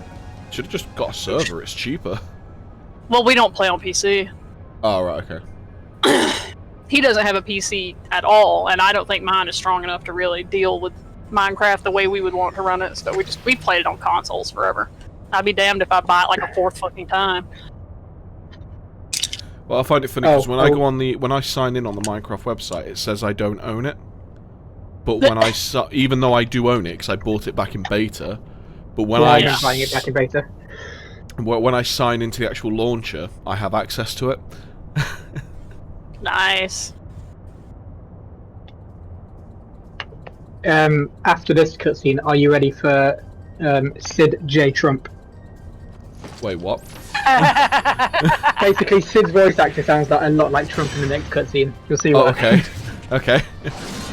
Like, you've got to. What the hell is this weapon he's just pulled out his arse? It's big boy It's the most Kingdom Hearts weapon in this entire game. Yeah. It's a big boy hammer. So it starts off with the limit break, yeah? Yeah. Just use it straight away, basically. People are going to zerg in there either way. If you can get in there. Limit break him. Shoot him in the head. Got it. Okay, there you go.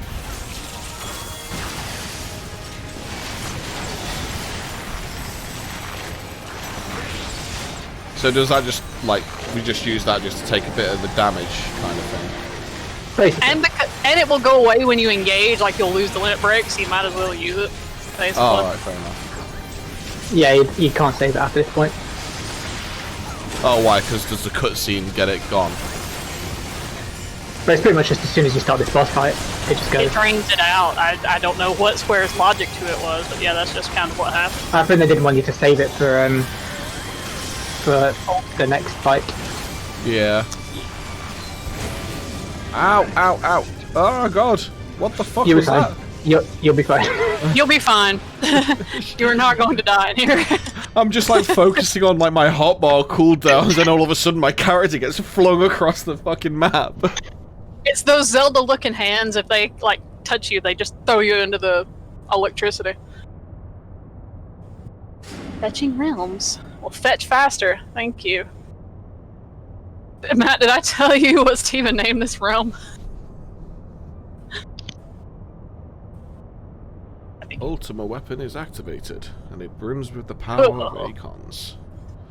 I think Carl's gone to make a grilled cheese, because I'm guessing he knows it's a long cutscene.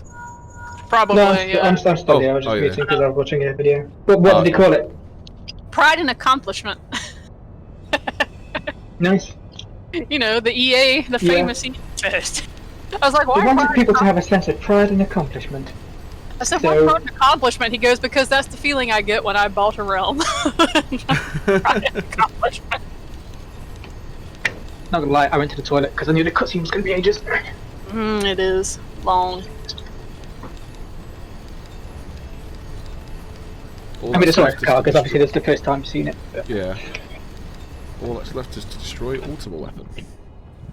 Good warn you. Joining realm. This may take a few moments. Yes, we know. For some reason, it seems like your guy's behind me, Carl, and he's just stood there like not interested in at all. And Nathaniel doesn't care. That's because in canon, me and all the other people in the party and your party are just random adventurer friends. We're like not the warriors of light. Yeah. Okay, get ready for Sid J. Trump.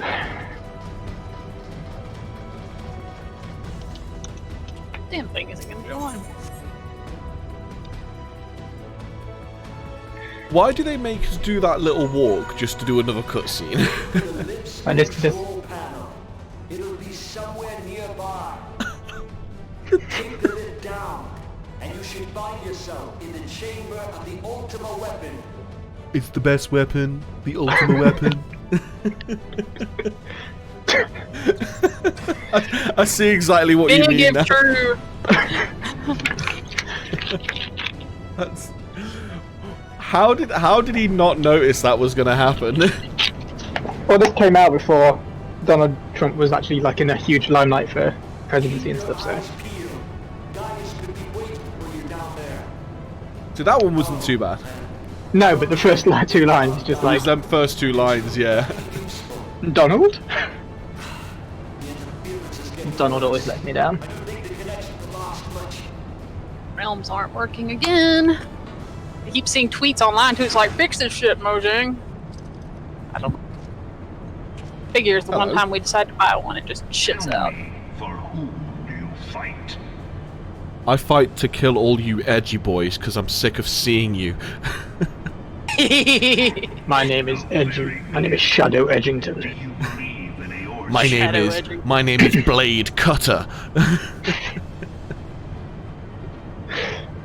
Beautiful. Unity is forged among My name is Midnight Dark Sky. Probably got one of them edgy cool sci-fi names like Cypher Kane or something. It is not Cypher Kane, fuck's sake. to believe in Eorzean. You know that's the main character of a young adult novel somewhere. Mm-hmm.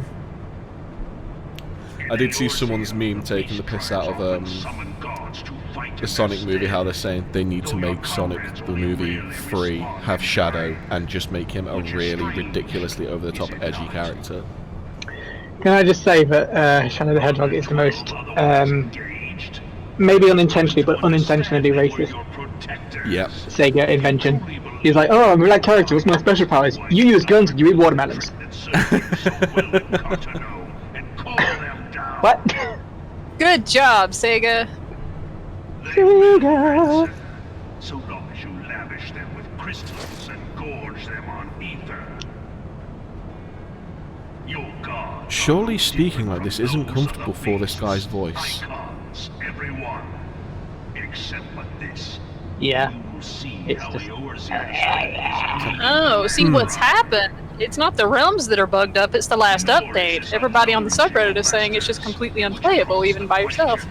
Why do they cling to these false deities? Good job. Drives even men of learning, even the great Louis Suarez. But I wanted to shear my sheep. I hope that's not a euphemism. Your master No, we literally were keeping a lot of sheep and shearing them to make carpets. Since mobs won't spawn on Half-Life. Carpet farmer, that sounds like a euphemism. I suppose. I don't even know what it would mean, but it sounds like something. It sounds disgusting, that's what it sounds like for some reason. But we really just have a great big pen of multiple colored sheep and they hang out and I take their fur and we use it to make carpets or lay out the chunk grids so we can keep the farms within the chunks. Ah, he just killed himself. Oh, No, he maybe went not. Super Saiyan. That was just wishful Super. thinking.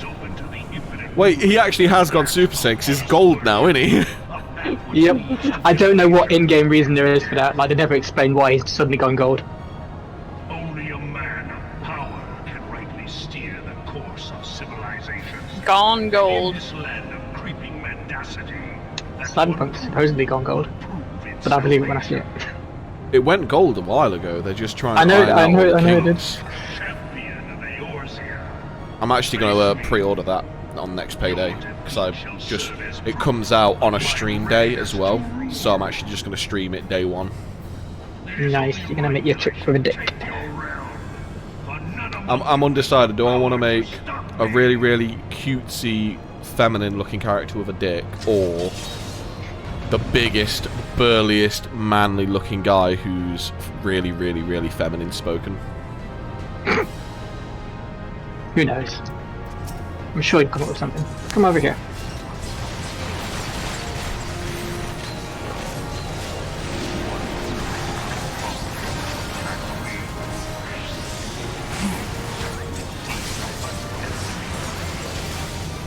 This is just like a filler fight, so you don't have to worry about anything. Even if you shoot something at the ground, if you're covered in flames, don't worry about it. I guess there's quite a few of these that are like, yeah, you don't have to worry about this guy really fights. Pretty much. I mean, back in the day you kind of did, but now that everyone's so well geared, people just don't care. Don't have that shit. He's gonna die before he does any big amount of damage.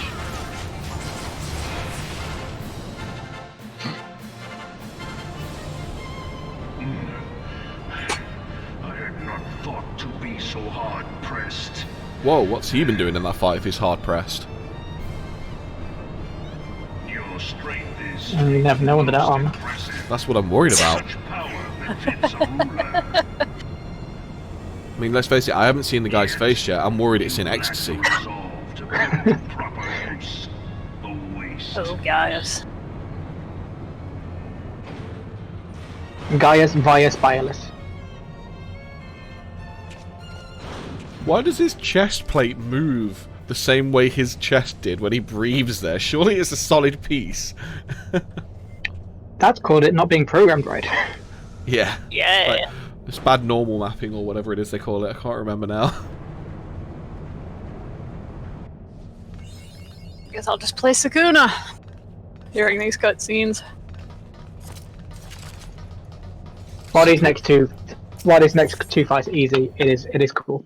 It is cool. And the music's good.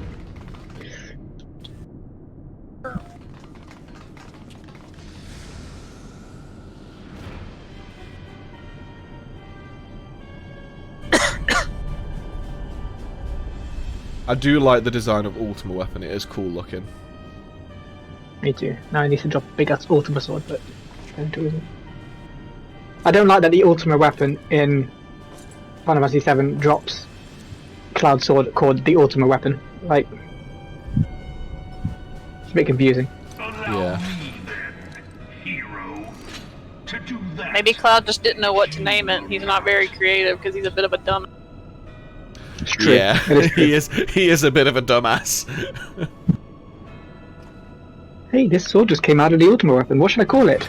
How about Blade of Light? Ultima weapon. Ultima weapon. God damn it, Cloud. You know for a fact Barrett calls Cloud a cracker. He does. Yeah. Have you seen Mission Abridged? No. There's a Final Fantasy VII kind of like Machinima type thing, but it's all like animated. It's a bit of a comedy, but yeah, it's kind of like that, where the characters are really silly, but it's written well. And I think at the moment they're up to the second disc. They haven't done the third disc yet, Okay. but it's worth a watch. I'll have to have a look. Just search FF7 Mission Abridged. Yeah. I do remember when someone made that image where it was like Final Fantasy VII, but in Facebook posts. I guess it's kind of like Freeman's Mind, but like not with actual gameplay. Yeah. I used to love Freeman's Mind. Freeman's I Mind did was as well, so and- good. It was such a shame they never actually finished it. I think he did finish the first one, because he started on the second one. I just never like went and watched it. Pause this. Be over here farming materials.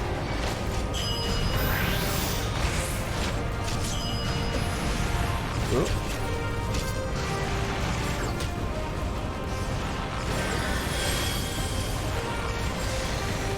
I'm the tank now. Look at me. I'm the tank now.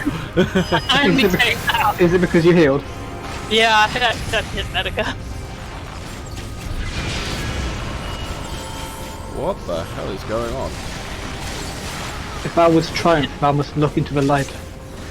We couldn't damage it until shiny Crystal Mommy said Until Crystal Boy said so. Crystal Mummy. Oh, okay. I just realised then She had to give it. Did we have to ask permission? She had to break the damages barrier or something. I don't know.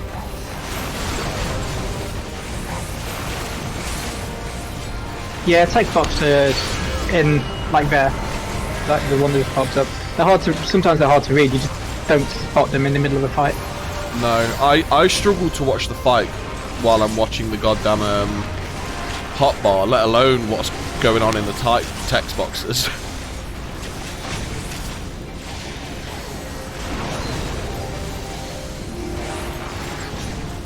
This fight does have a lot more mechanics, but we're probably not going to see them. Oh, there we go. There's one. There's one. Ifrit mechanic. Oh, and I'm gonna eat one of them probably. Ow. Yep. Eat that Michelin. Eat it. Yeah, it didn't taste nice, not gonna lie. I'm not Like used a to chicken nugget. Man, I want some chicken. I want some spicy chicken nuggets. I want some nuggies. I want some spicy chicken nuggets. I really do. Yeah, they're alright, Chad. I had them previously, they were okay. They're not great. I do prefer normal nuggies, but as a normal nuggies. No! Not as like a, How are you doing this? Alex Wednesday. We are doing this because we are the pro tag. Ultima weapon is full power. We do have those hero powers, those prototype powers. Why does my enemy still stand? It's called MC armor, otherwise known as main character armor. So great. So good job this isn't written by George W.R. Martin. It's a And good we would job. just know how it would end. The exact opposite. We all die. It's a good job we I have was seeing in, actual good plot armor in this. It's that scene in Family Guy Star Wars where it's just like, oh, it's dangerous going to the Death Star, and then Peter's like, look, we've got 3 out of the 4 main characters on this ship, I'm pretty sure we're going to be fine. The protection of the crystal ship theirs.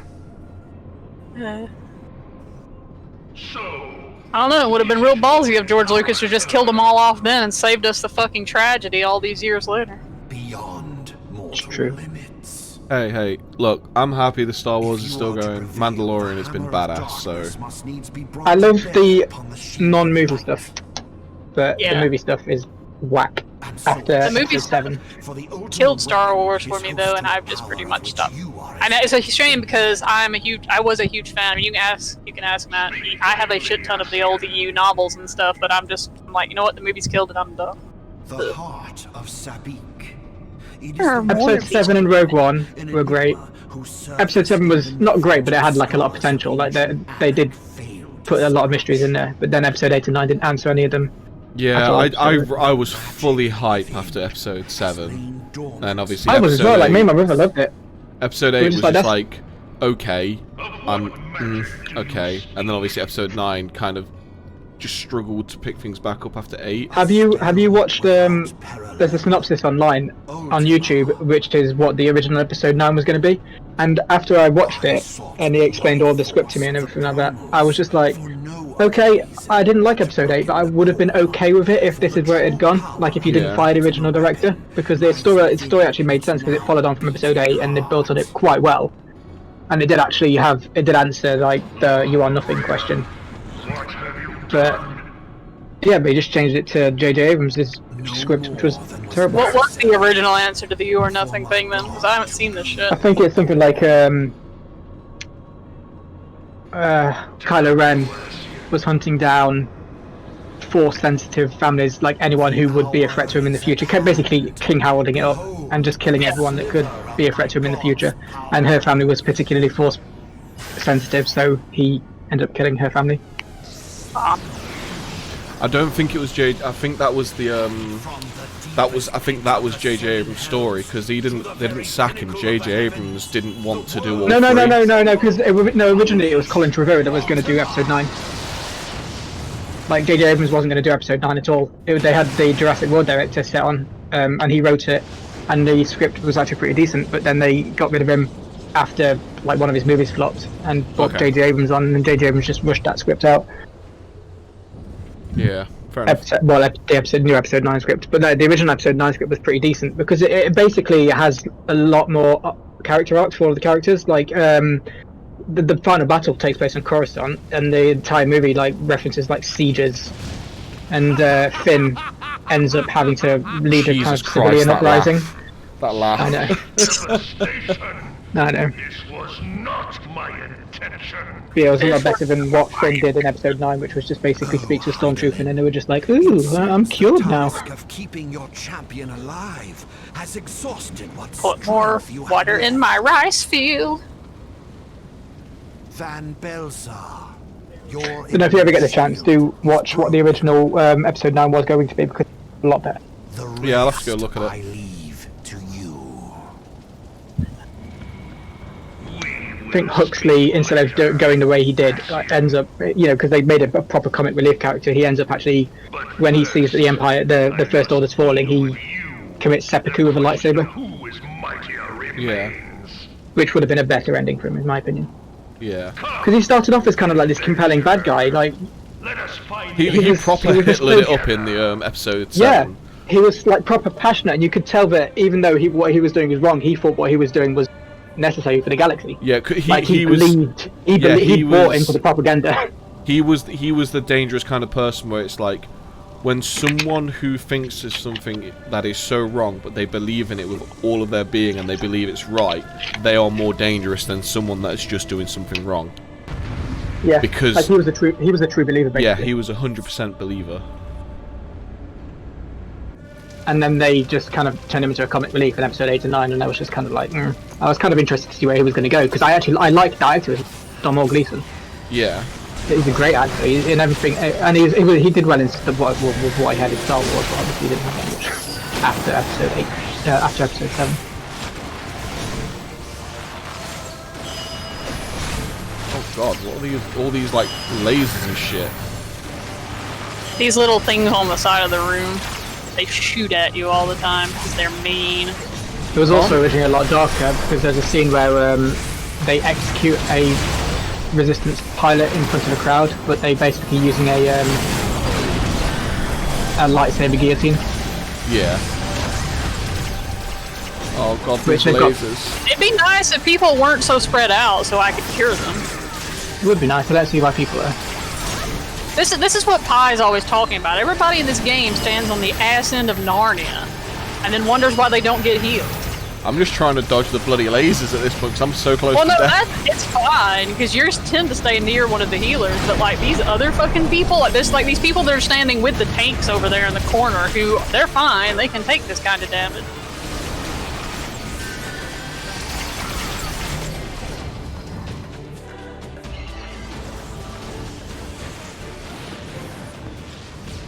I mean, in theory, you can kill those, but most people don't bother.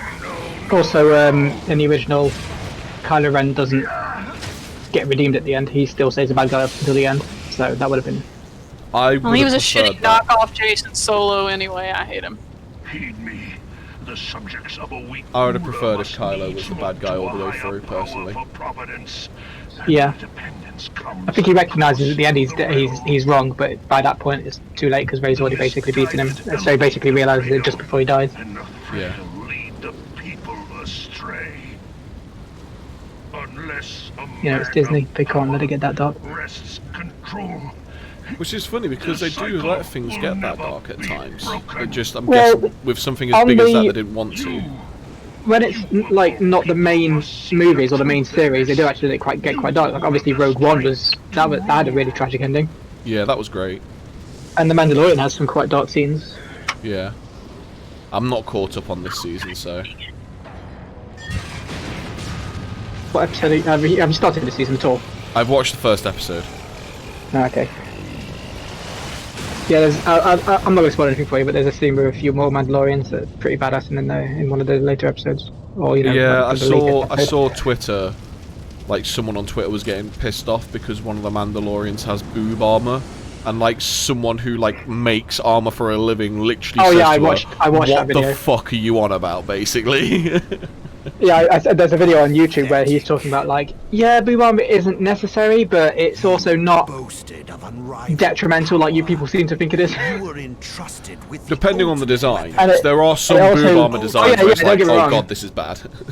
But it's also, he said, also you've got to remember that some girls have Failed. like double D breasts, so they're not going to be able to fit. If they were, if they become a warrior, they wouldn't be able to fit into like regular male armor. If they are well endowed in any way, there's no way normal armor would fit.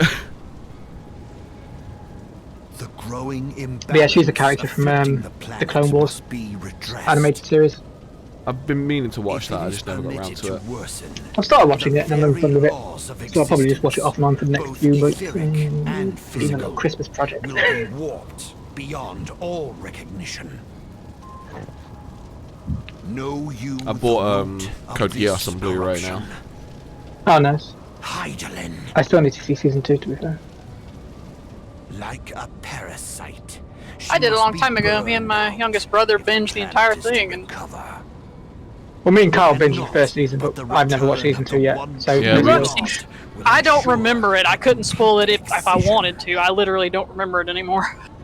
Yeah, we Yet, binged the first pave season, the but then we just way never got for around the to the Master's second. But I return. think I watched Obviously, the previously. everybody had the same reaction to that one scene in the first season with the princess. Euphe- with Euphemia, yes. It was just one of those. I remember you. Oh. I remember you and me were just Both after the you episode. Didn't you and me just like and pause the episode, cannot just be kind of like suffered sitting to silent for 2 minutes before going, endeavor. "What the fuck?" Yeah. You will not. We pretty much just like Place just left it alive. running like.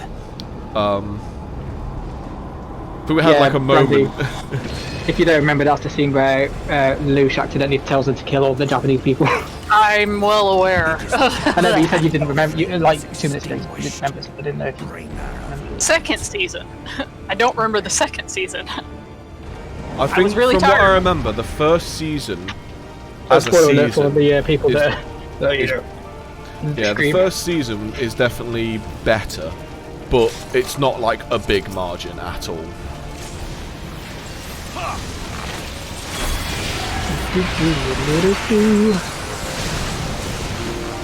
Yeah, this is basically the standard final boss fight after the final boss fight in Final Fantasy games. Yeah. But it's just not hard at all. It wasn't even hard at launch. The battle with Sephiroth inside Cloud's mind. Basically. Oh, what? That one that they redid right at the beginning of Final Fantasy Remake? Shut up! Don't remind me. And that, Because that- that's the- the- exactly the- what we all wanted. The most Tetsuya Nomura thing is when he's just like, 7 seconds to the end. What will you do with it? And you just get like, stop it, Nomura! I've got something here. My mom played 7R. And she was like, so what was all that about? And I'm like, I have no fucking idea. But did you play 7? Yes. Yeah, that's not supposed to happen for another, like, 70% of the game. So I said basically what happened. I said, you know the whole car motorcycle thing at the end of the Shinra Tower. She's like, yeah. I said that ended with you getting to the outside, and everybody's like, okay, I guess we're gonna go home now. Da da da da da da. And that's the end. You know, this insane shit with these Kingdom Hearts, because she played Kingdom Hearts as well. So that thing that like the giant heartless. I said none of that shit happened.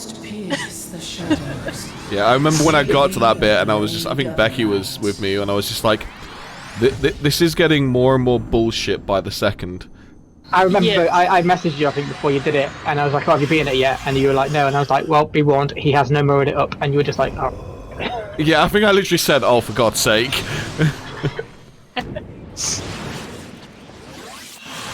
It's crazy. I'm using the arrow of light. Do it. Oh yeah. It's such a shame with Final Fantasy VII though, because the game was like actually really I fucking still- fun to play. Loved it. I still think from a technical point of view, 95% of the game is absolutely amazing, and I Yeah. loved it. It's just that last 5% really sours it. Yeah. It's like Because I loved it so really much want- that I jumped straight into a hard playthrough and I platinumed it because the actual game itself is so fun, Yeah. and there's so many charming moments, and the soundtrack's great, and the graphics are amazing, but oh god damn those last few minutes. Yeah, it really bothered me because like I want to go back and do a platinum run, but after that end, I just can't bring myself to it. I know what you mean. Yeah. I will want to say one thing though. Oh, Did you know boss fight was I'm fucking doing the awesome? anime moment where it's with the power of friendship. Yay! That is a recurring. That scream was so bad. That is a recurring thing in this game, but it does get better. They do it better, like in later expansions. Like it's not as cheesy. That is literally like, did this game all of a sudden become One Piece? There's a dude dead here, and I just prayed in front of him because he's AFK, and I guess he can't get reses. But I don't know how he died in town. Maybe he's self-destructed on Blue Mage. Oh yeah, I forgot about that. That's what it is. Wait, I was what? gonna res him, but there's a dude lying dead in Ul'dah, like an actual player, and I just prayed at him because I don't know, I'm bored. Yeah, they've got Blue Mage in this game as a limited job, and one of the Self-destruct. enemy skills is self-destruct. Does it do a lot of damage? It kills you. I don't know if it does a lot of damage to enemies, but you die, so I don't think it's really worthwhile unless you're about to I die. think it's just been as a meme skill. Yeah. It won't kill the enemy, but you will die. Everyone's left. I went to write thank you, and it's like, there are no party members, it's just you, hurry up. Yeah, people get out of that fast. I mean, yeah, I bail out usually. I don't like sticking around people in the cutscene because I feel like that looks creepy, but at the same time, I feel bad if they come back alone, so I never really know what to do, and then I just wander off awkwardly and leave. Just like, I'm a head up. I'm a head out. I'm guessing this is the big ending one, so I'm just gonna mute. Yeah, I'm gonna go into. Well, I'm gonna leave and make dinner anyway because I'm starving. Yeah, I'm gonna go play Sakuna or something. I'll keep your stream on just so you've got another viewer. But yeah, I'll catch you in a bit. All right, see you guys later. Bye. The mech's come back to save me.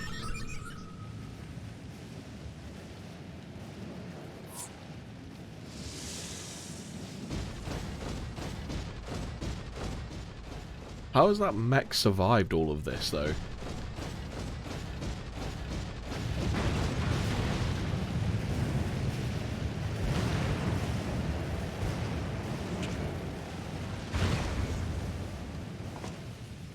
And so my conquest ends, Cid. Well, yeah, everything's been destroyed. In smoke and ashes. He did.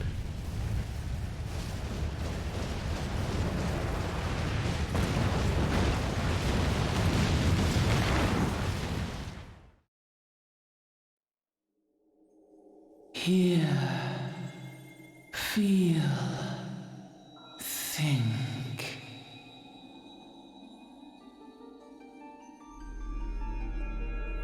Warrior of light, beloved daughter. The darkness hath fled before the unclosed brilliance of thy spirit.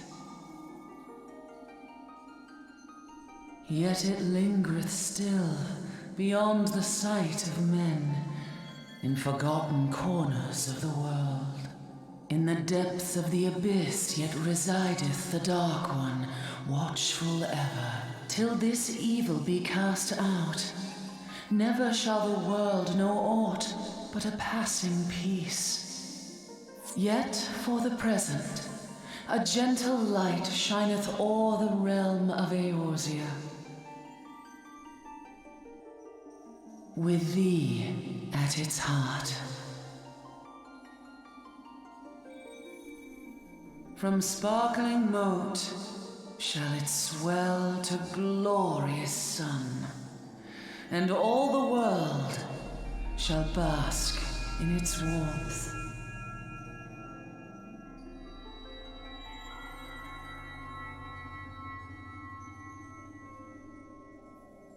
Blessings and joy be upon thee. Go forth, my child, and be as a beacon of hope for Eorzea and the lands beyond through all the days of thy life. Why did they do the white screen stuff? It hurts my eyes.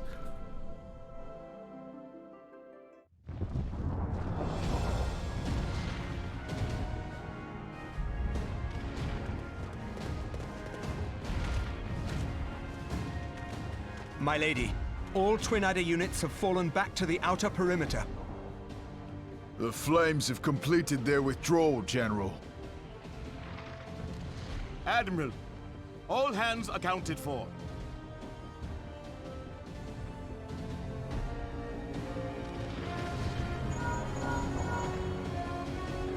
She's still in there. Sid, has there been no word?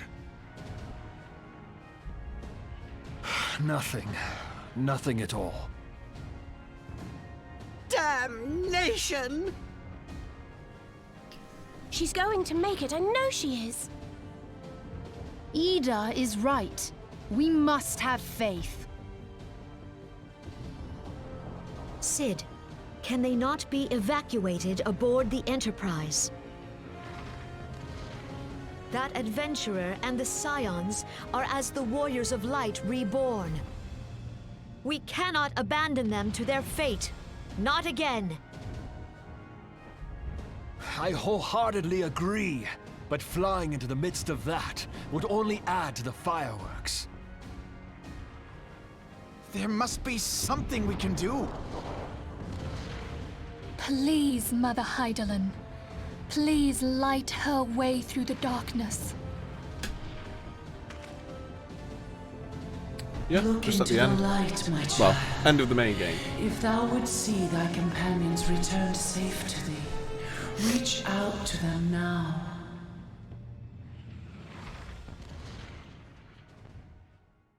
There! Everyone's looking at it like, wait, what? Oh!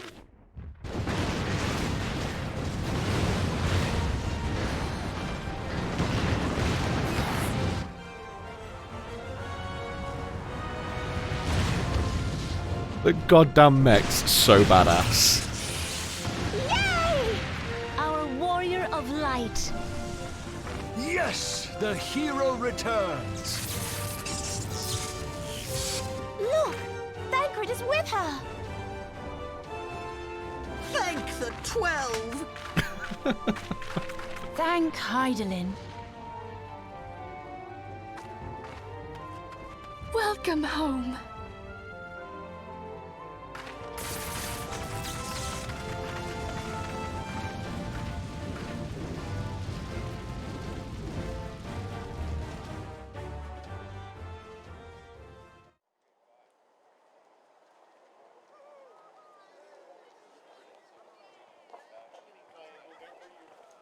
Is this where the main camp was or something? You almost got us killed that one time, remember? Now, we both know that was your fault. Thank the 12 we're safe. Mind your horns there, man-bull. Mayhap when you mind your manners. Though the crystal that bound Thancred is no more, I doubt we can say the same of La Habrea. That's a name I And like even seeing. if we The could, Burmatsu. we know that he is not alone. Confounded Ascians. Their god may be unknown to us, but their zeal is unquestionable. Suffice it to say, it would be folly to assume that they no longer pose a threat. Nevertheless,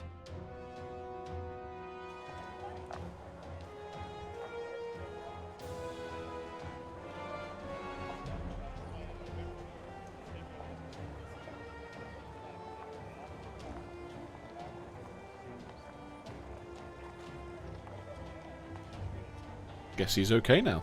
for now, we must savor what peace we have won, however ephemeral. Do you see, Grandfather? Our first step towards realizing the dream for which you gave your life.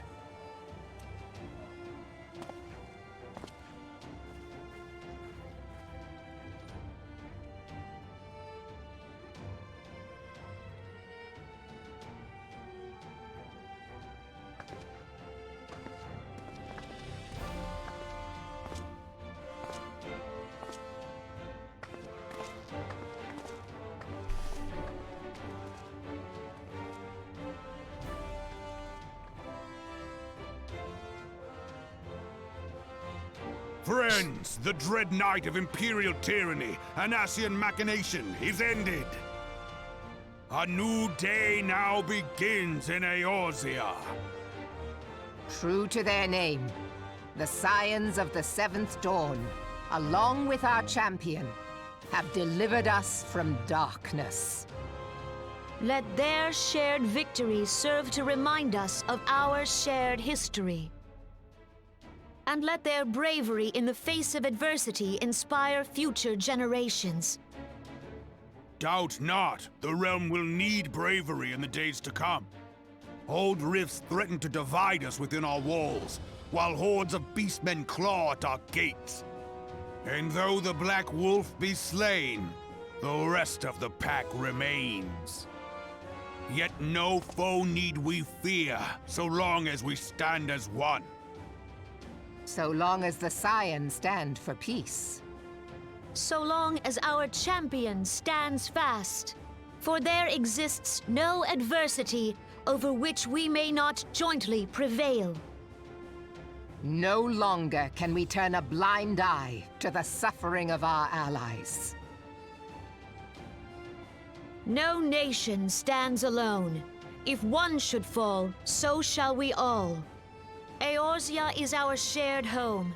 For any one of us to know peace, so too must our neighbor. Just as we join in solidarity before you this day, so too shall our grand companies be joined henceforth to strive not only for the good of mere nations, but for the good of all the realm. Change will not come overnight. Yet I foresee a day, not so very far from now, when the lines that divide our lands fade, and all of Eorzea is one. It has been but 5 short years since the Battle of Cartano. 5 years since the advent of the 7th Umbral Era. No victory, however sweet, can wash away our bitter sorrows. No triumph can reclaim those we lost. Yet do not presume you honor them by dwelling on the past. It was not the past they fought for. You would repay their sacrifice by looking to the future. A future united, as the warriors of light united in the champion. Now is the time for us to rise as one, bearing all of Eorzea on our shoulders. 5 years ago, Eorzea bore witness to the end of the 6th Astral Era. Now, the 7th Umbral Era draws to a close, yet we come together not to glory in its end, but to mark a new beginning.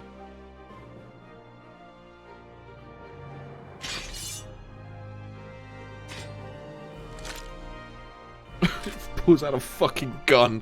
Let it be writ that on this day, by the light of the crystal, Eorzea ushered in a new era. The 7th Astral Era is come! And thus is ours a realm reborn!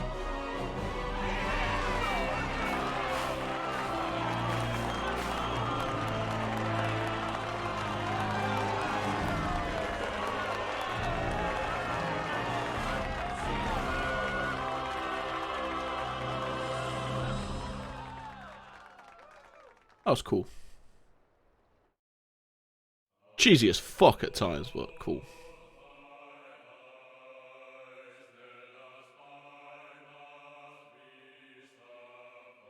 I mean, how long has it taken me to do this? While the credits are rolling, let's have a quick look.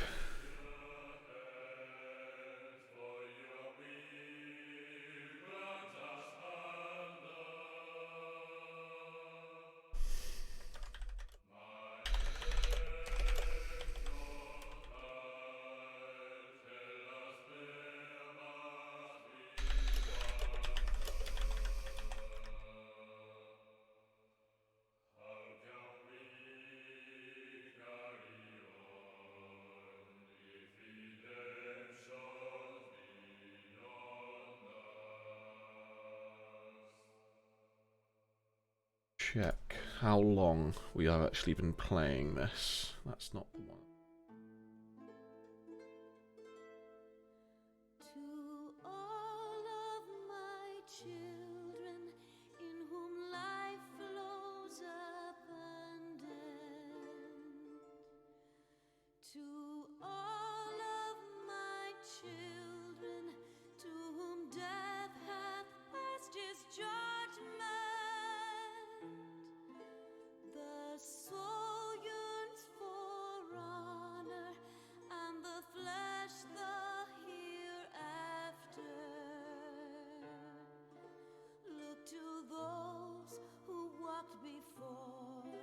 About 20 hours so far for what we've been playing. Shining is the land's light of justice. Why is it set to me to playing Among Us? It's not. I've been playing Final Fantasy.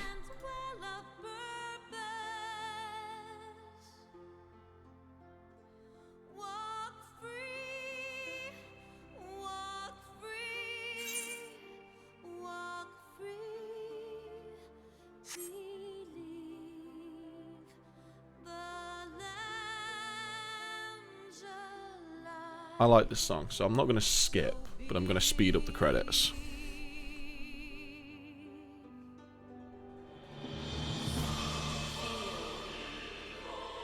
Because I remember hearing this at Distant Worlds was fucking awesome.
Just realised this is probably going to get me DMCA'd to fucking oblivion.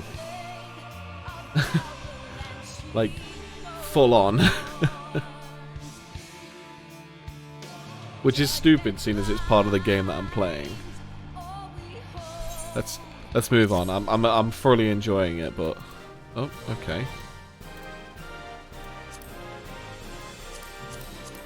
Okay.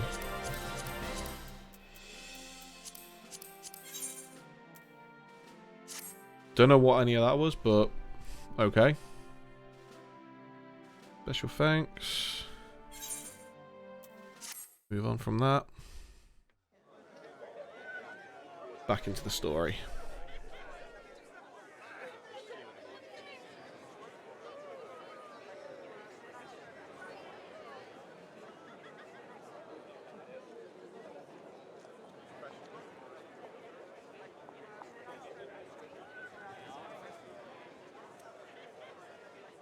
Why do I get the feeling something bad's gonna happen?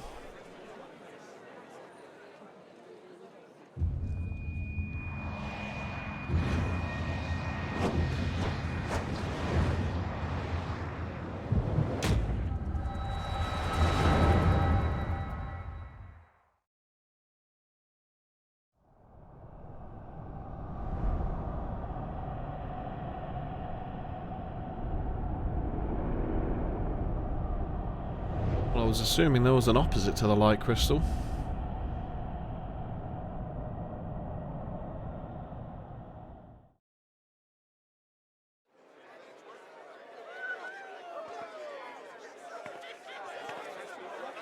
What is it?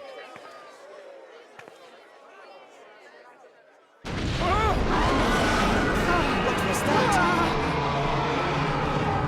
That roar. It can't be. Did you hear that? There's no time to spare. Where is it coming from? Fucking Bahamut or something, I bet. Dread tidings, chaos and carnage! It is an abomination! A primal has awakened!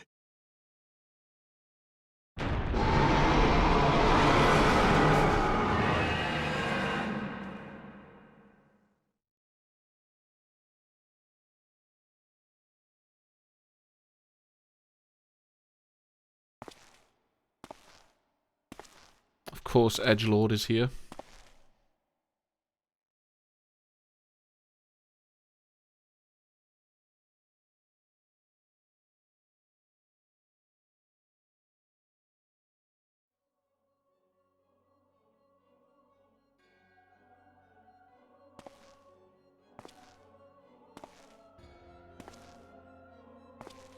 Cast Bahamul move.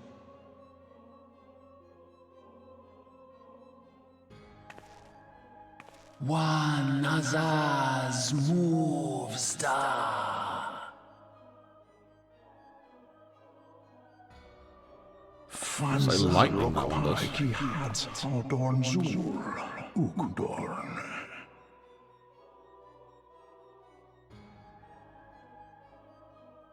We next starve Chemuv. They only cause the pores right ball.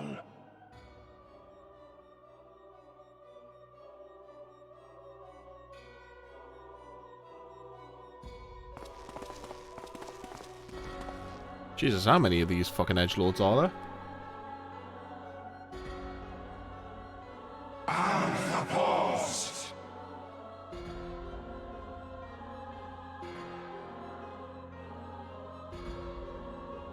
Akko Thassaria Zuform.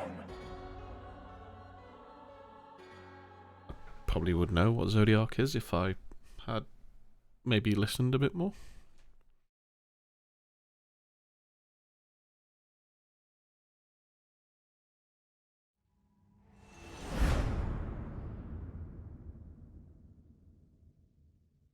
Alright, no need to get like Kingdom Hearts there. Okay.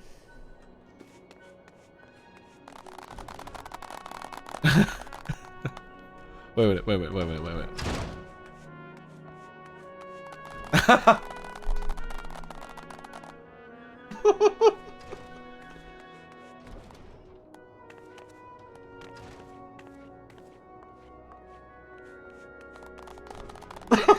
You can make him fucking...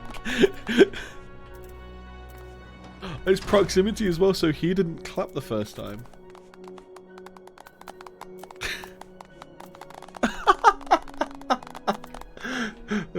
You guys, now you guys. Now you guys.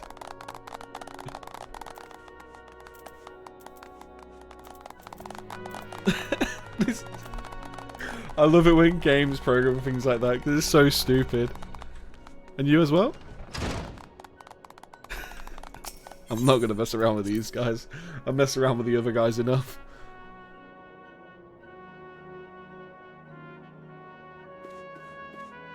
What, are you not gonna clap for me? God, you're mean.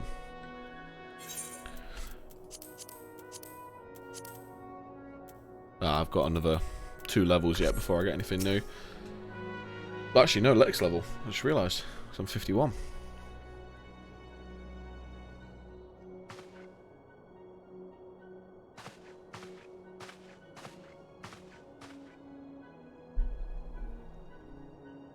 Preliminary investigation. New primal has appeared. Okay, interesting. The roar generated a distinctive wave pattern in the aether, a pattern observed only once in brief history, 5 years ago to be precise. Basically, the guy who fucking destroyed everything is back.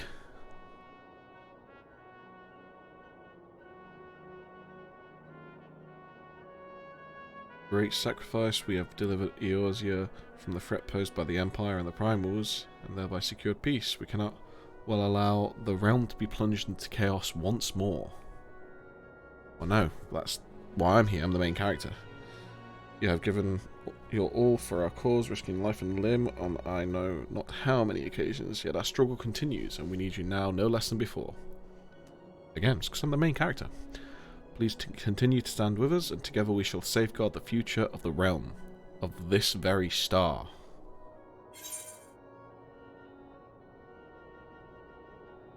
Then,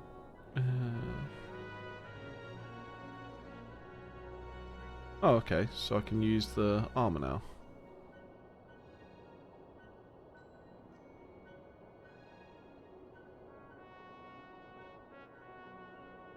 Ah, I'll keep that.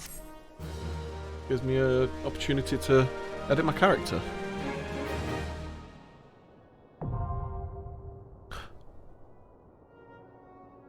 I can now fly.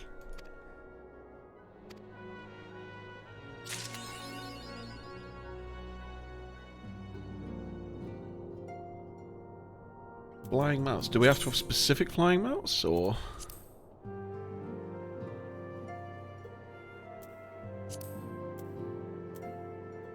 Oh, I didn't level up. I thought I would. Let's do.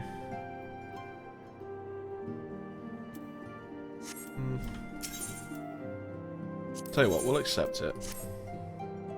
Just because, why not?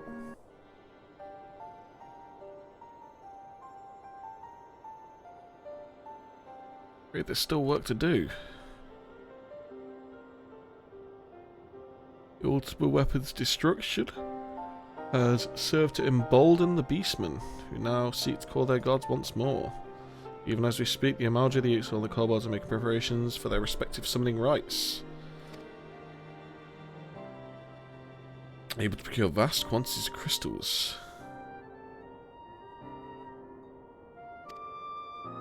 Oh, so must this be like the unlocking of the stronger variants of them?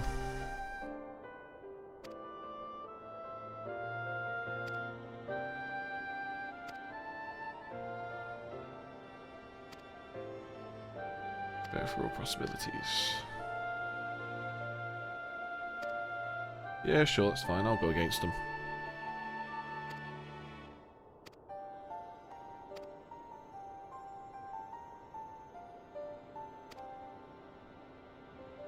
That's fine. I was going to save you either way.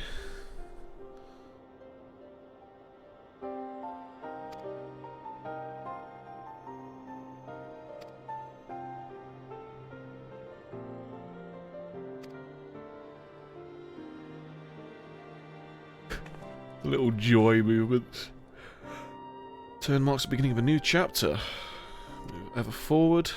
Now then, back to the matter of the primals. Take it one step at a time. Over the situation as it stands. Please speak with him.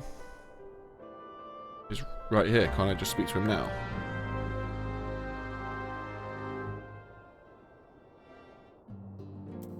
Let's get the other mission as well.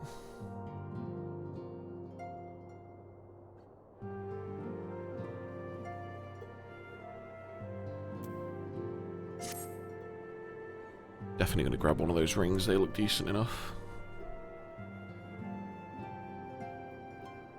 Pleased to see you. Hello, little girl.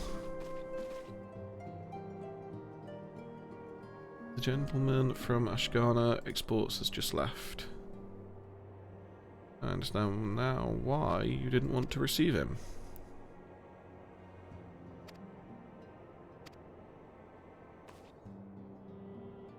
That little wave.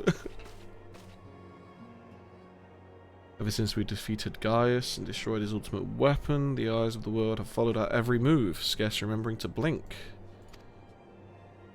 Once we worked in secret with precious few friends, all too many enemies, we are now besieged by benefactors, each more eager than the last to offer us complete support. A true embarrassment of riches. Of course, every promise of patronage comes with a price. Some make their intentions known from the start, while others endeavour to engage us more subtly. Dress it how you will, the message of the same. We shall help you, but only if you help us. Gentleman Tartaro spoke of us more brazen than most. In exchange for certain supplies, he would have us resolve a business dispute. Naturally, I refused him. Syndicate's overtures are not easily rejected. When we formed the Scions of the Seventh Dawn, it was our goal serving Eorzea, not the interest of individual Eorzeans. Our neutrality is fundamental to our cause.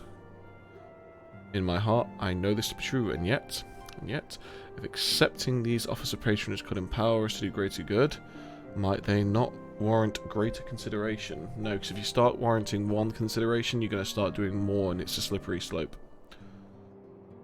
Our Baldician colleagues have been generous beyond measure. I missed that because I was too busy reading.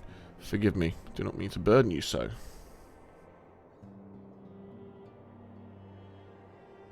Yet my urge to share this dilemma may not be wholly misguided. Might I impose upon you to consult the others? They are like to have their own opinions on this matter.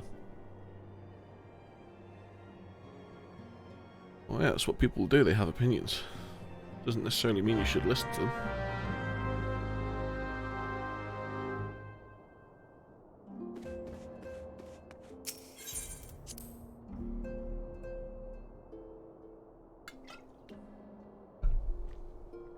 Let's see what we got.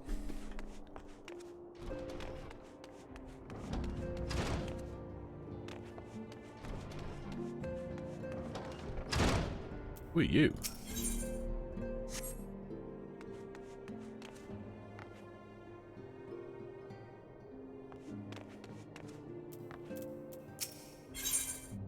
What do you supply? Dark matter.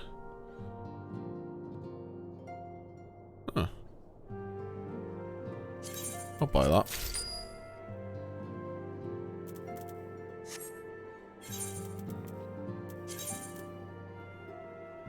Music in your room. Just a jukebox, basically.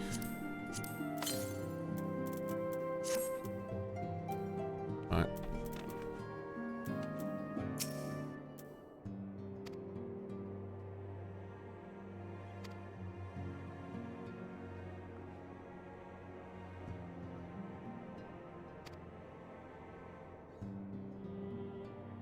Dalliances, but the city-states have already weakened our claim to neutrality, but the path she contemplates would see us relinquish it entirely. So she's in the same agreement as me.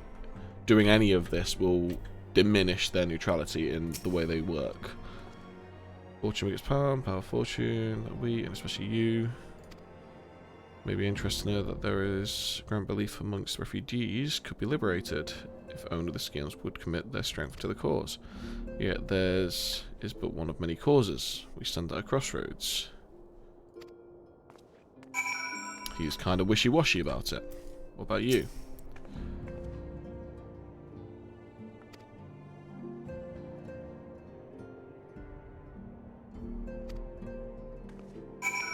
She's obviously very easily swayed.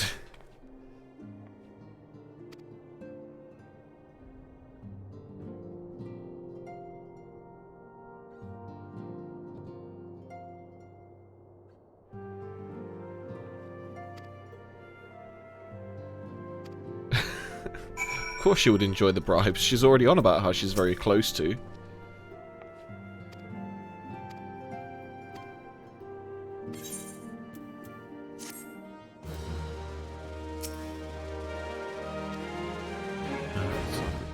machinations.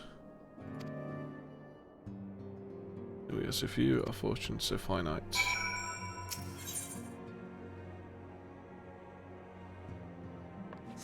I don't want to do that. What about you?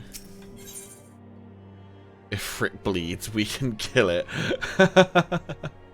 No, that's pretty cool.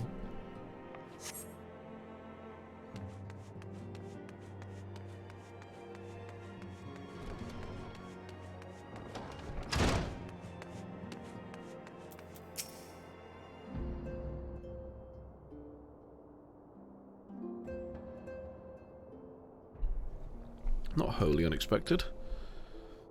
To have given much thought to our organisation's future, though it would seem I have reached a different conclusion. Made my feelings known to the I can't say that. Come along.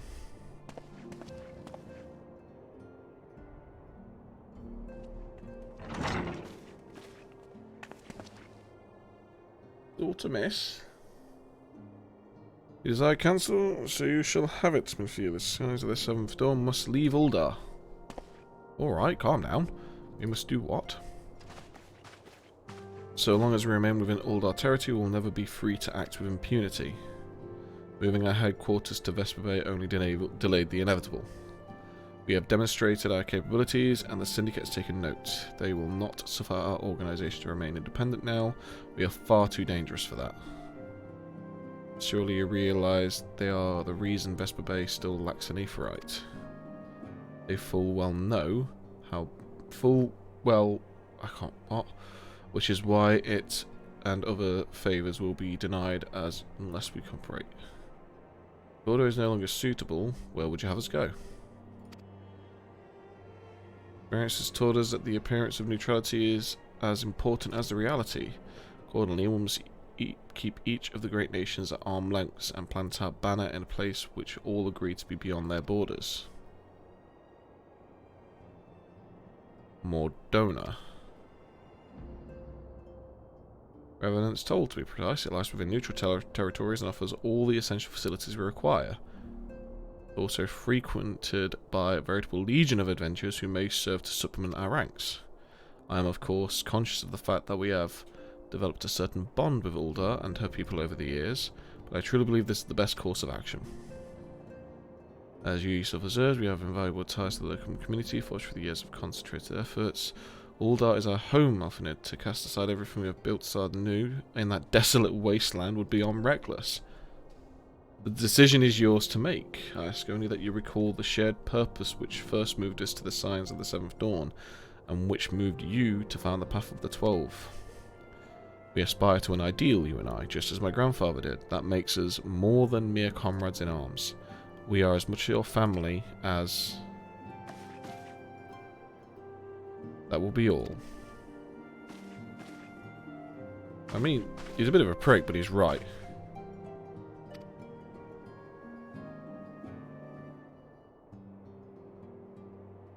I could not very well allow my personal affairs to come before the needs of the Order.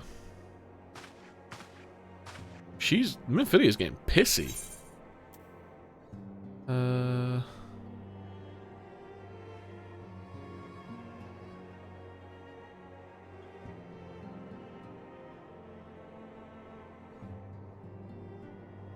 Would that one be right for me? Great.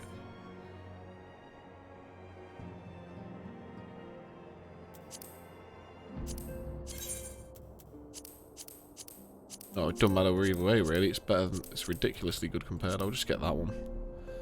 Of maiming.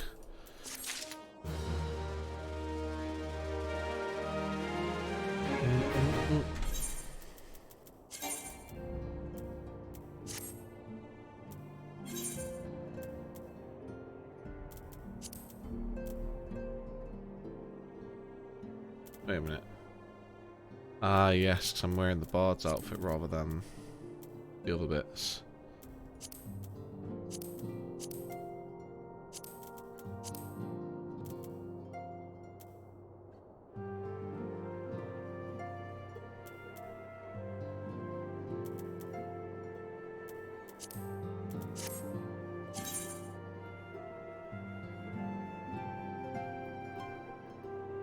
They're exactly the same.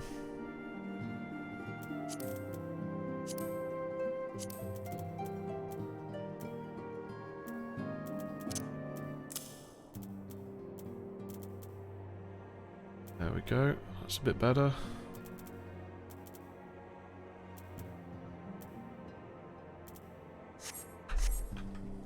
Right. Are you going to stop being pissy now, or...?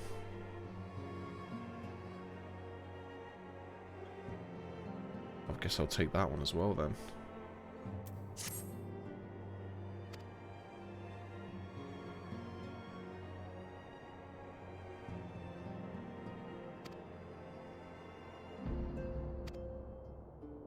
Oh, Finnered waits upon you. I have much to think about. Oh, and telling me she'll have his answer in due time. Stop being, like, so, like, cagey about moving.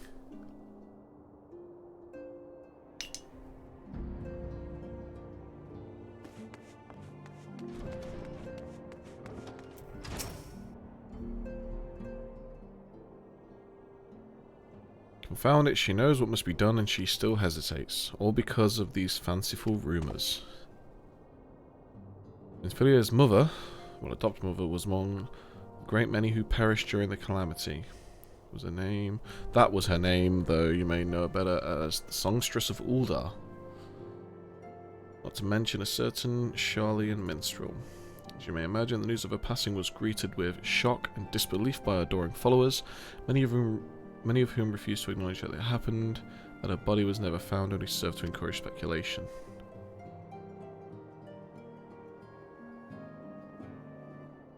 Infilia too struggled at first to accept the truth, but that person's absence stretched from months into years, she saw that could be no other explanation.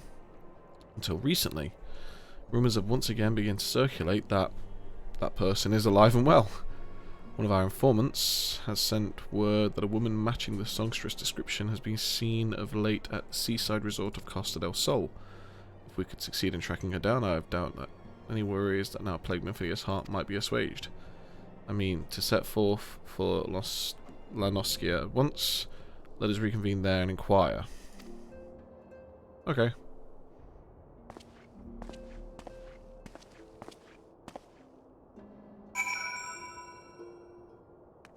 Okay, right.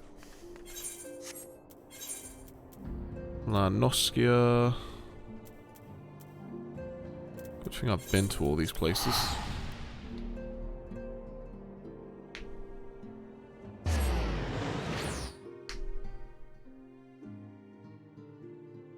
Golden saucer place in this place in here anyway.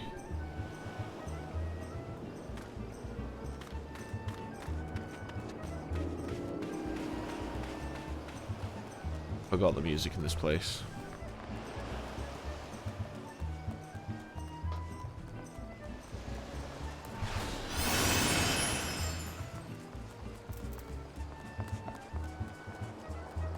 Who am I needing to talk to? Oh, it's this guy. Oh yeah, I forgot about this guy. Wait a minute, what do you got? Oh, actual armor.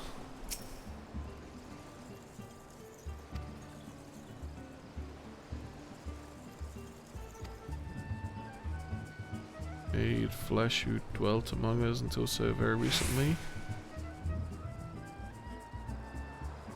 Never let her leave.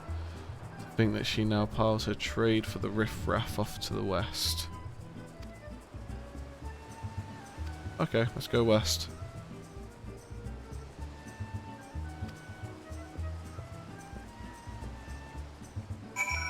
What's he got for me? No.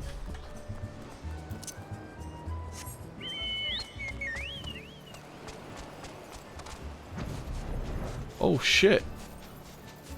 I forgot that I can fly now.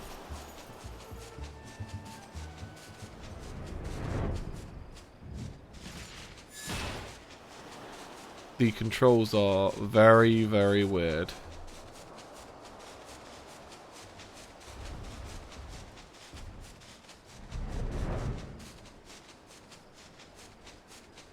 Does that mean I can just like land on stuff like this?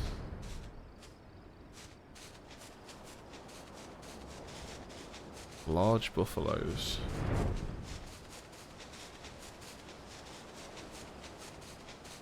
Some kobolds. Guessing it's still invisible walls though. Okay, maybe not. Wait a minute, what?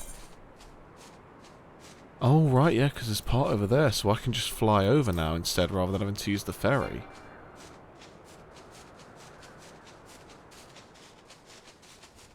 What's that over there again? Oh yeah, because that's the Imperial area, which I couldn't go into previously.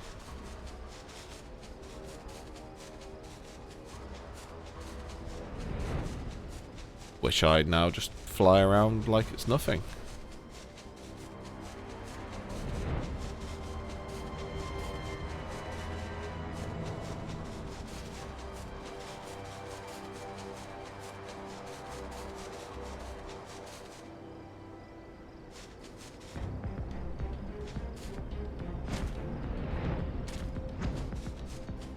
It's so weird seeing my chocobo fly though.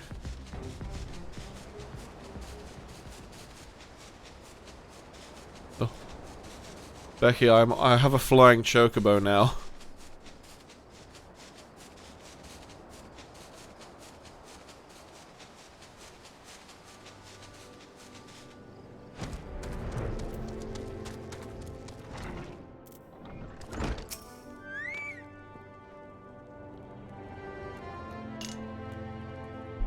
I need information. Give it me.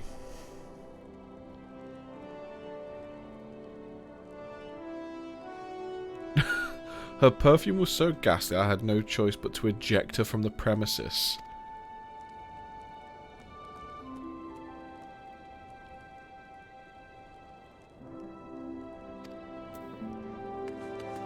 Okay, wow. That's quite harsh words. Where are you? Can we just fly up and into these places now? And there wasn't anything over there. So it'd be cool if there was like little hidden like details and stuff like on roofs and stuff.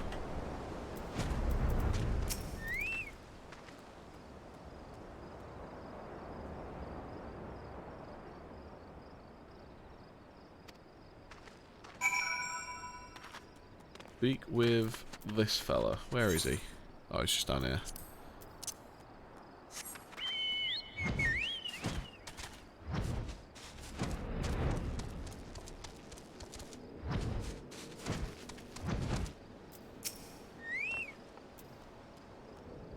This is when I spoke. So robust and intoxicating, yet simultaneously familiar, reminiscent of a balloon. Said as much when we spoke, she complimented my powers of observation. Asked me where she might find some of the flowers. Follow the road south to Raincatcher Gully. Head east across the second bridge. If you make haste, you may find her there. Let's go.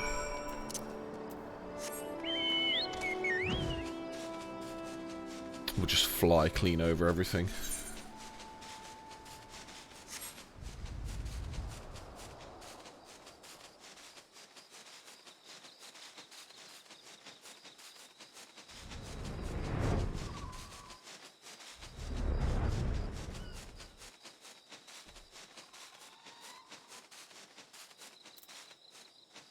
There she is.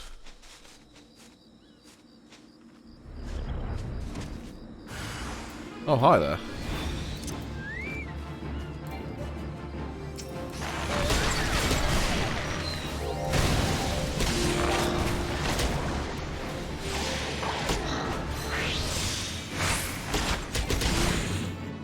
Oh, let's get out of the way of that.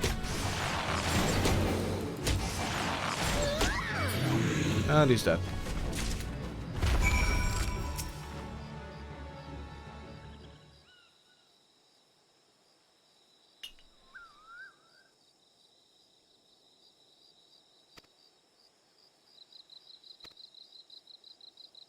Stop talking about perfumes.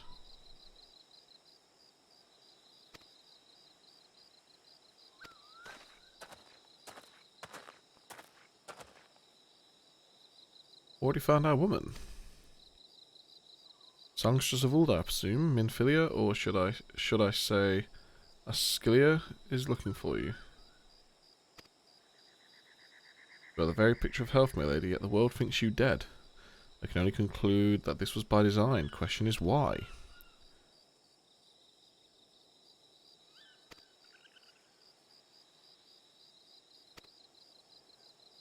Oh, well that does please me, more than you know, but tell me. Sojourns in the forest have lost when exactly will the time be? When I deem it so. Do you imagine I travelled all this way on a whim? Prior to your intrusion, I came here to harvest these flowers. Does that satisfy your curiosity, or would you interrogate me further? Anyway, now that we all have that which we came for, might we continue this conversation in a safer locale?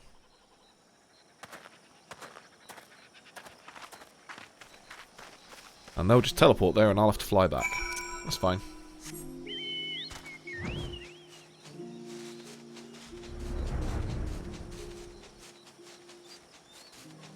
Flying is definitely much easier and much quicker.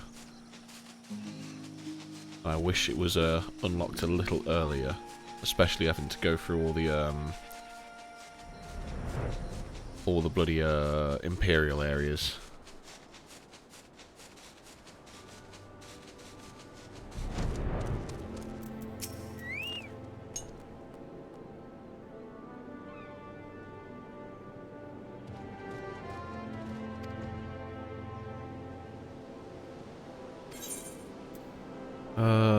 Not the healing one, it was the aiming one I was after.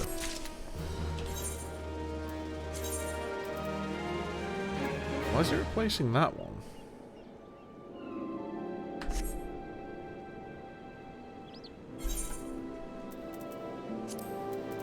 Why would you place that one and not that one?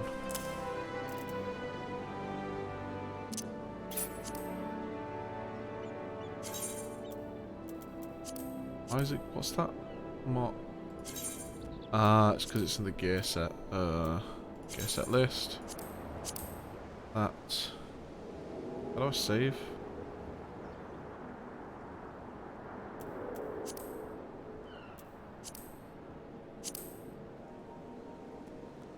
Wait, what?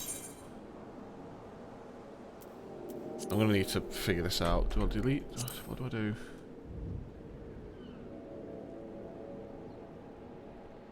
Delete set.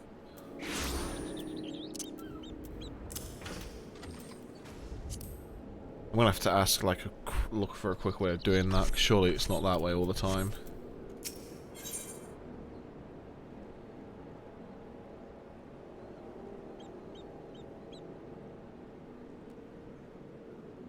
I'll probably go with the critical hit one next.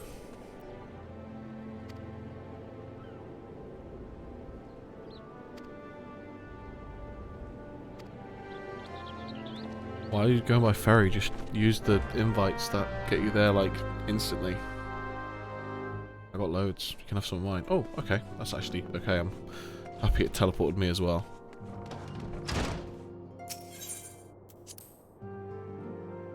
We are going to finish up soon, though, I think. Because it's getting pretty late. I'm quite tired.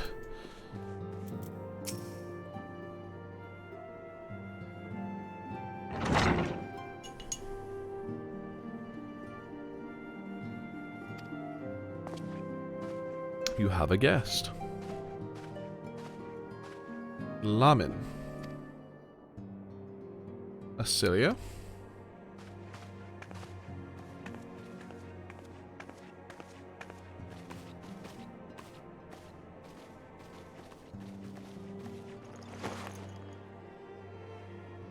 Oh, it's so touching. I haven't seen like this in years.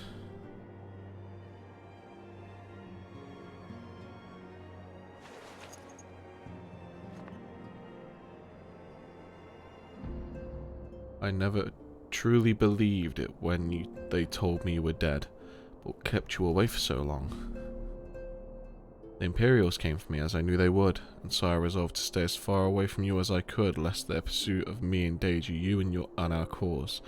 I could think of no better way to grant you the freedom to continue our work. That's actually understandable. And continue what you did, achieving things I would not have imagined possible. I followed your every success and celebrated in secret. I'm so proud of you, Acilia. I learned from the best. I have a gift for you. Some ghastly smelling perfume, no doubt. Celestia perfume. How could I ever forget? You wore it all the time. If ever I lost sight of you, I could find you again just by following my nose. I did not think it was made anymore. You must have gone to so much trouble. It was no trouble to me, my darling. I fear I cannot say the same for Lacerta, however. I could not have made it without her. Thank you. Thank you both.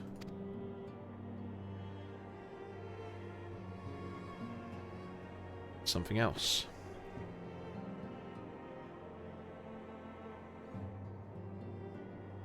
This is the cat's eye I found all those years. You kept it.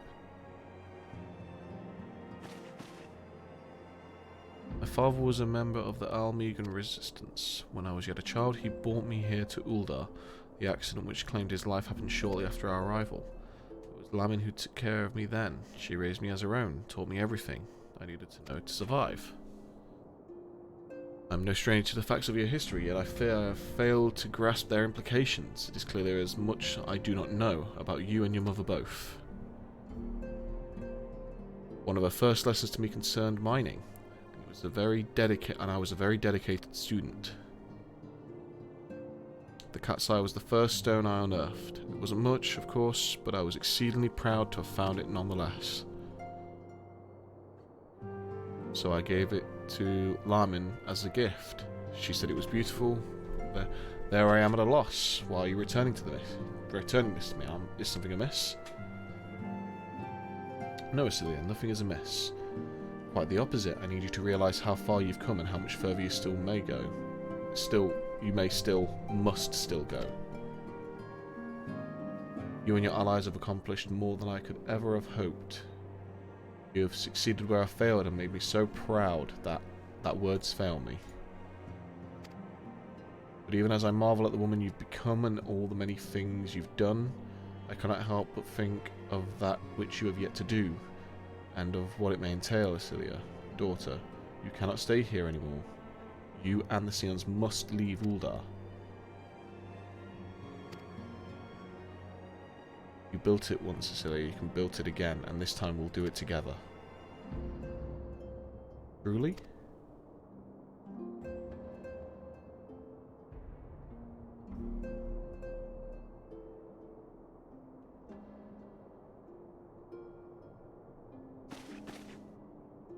Oh, Finard, the time has come for the Scions to leave Vesper Bay.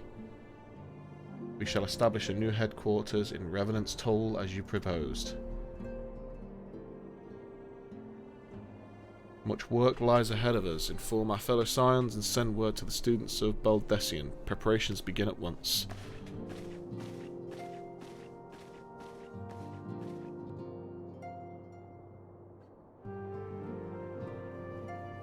The shrug, just, I don't know.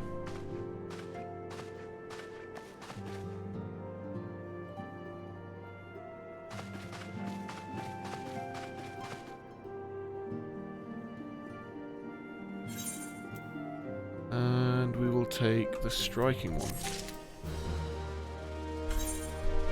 Will that auto be picked? No, why does it want to swap back for that?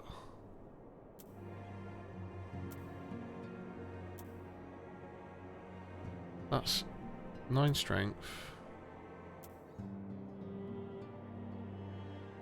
Probably because of the dexterity, I'm guessing, but I'll prefer the bonuses to the direct hit rate and skill speed.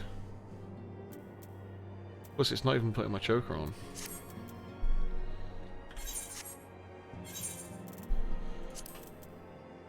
Like that compared to that. Yeah, okay, that's got 1 dexterity, but it's got nothing else good.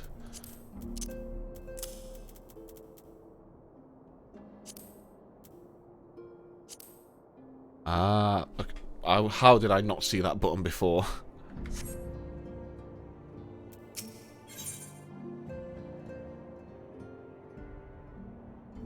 Well, that's the one I'm going to end up getting now anyway, so... But we're not going to continue there. Sit down here. Do this. So yeah, we are in the end game of the... not even the original Final Fantasy XIV, because that was not this. We're at the end game now of A Realm Reborn. Finally beat the final boss, if you know what I mean. It's good. I can definitely understand why they'll say the story is going to pick up now, though, because the Empire storyline kind of was like, eh. But it looks like it's going to start picking up and get a bit more interesting going forward.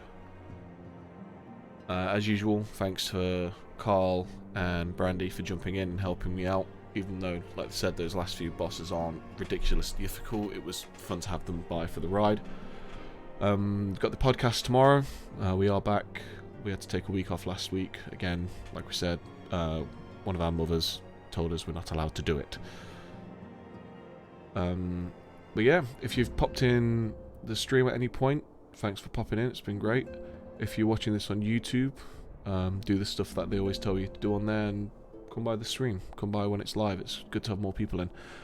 Follow me on Twitter as well. I do try and post when I'm going to be doing streams. I'm not the greatest at it, but I'm trying to get better at posting on there for when I'm going to be doing these streams. Apart from that, thank you very much, and we'll see you later.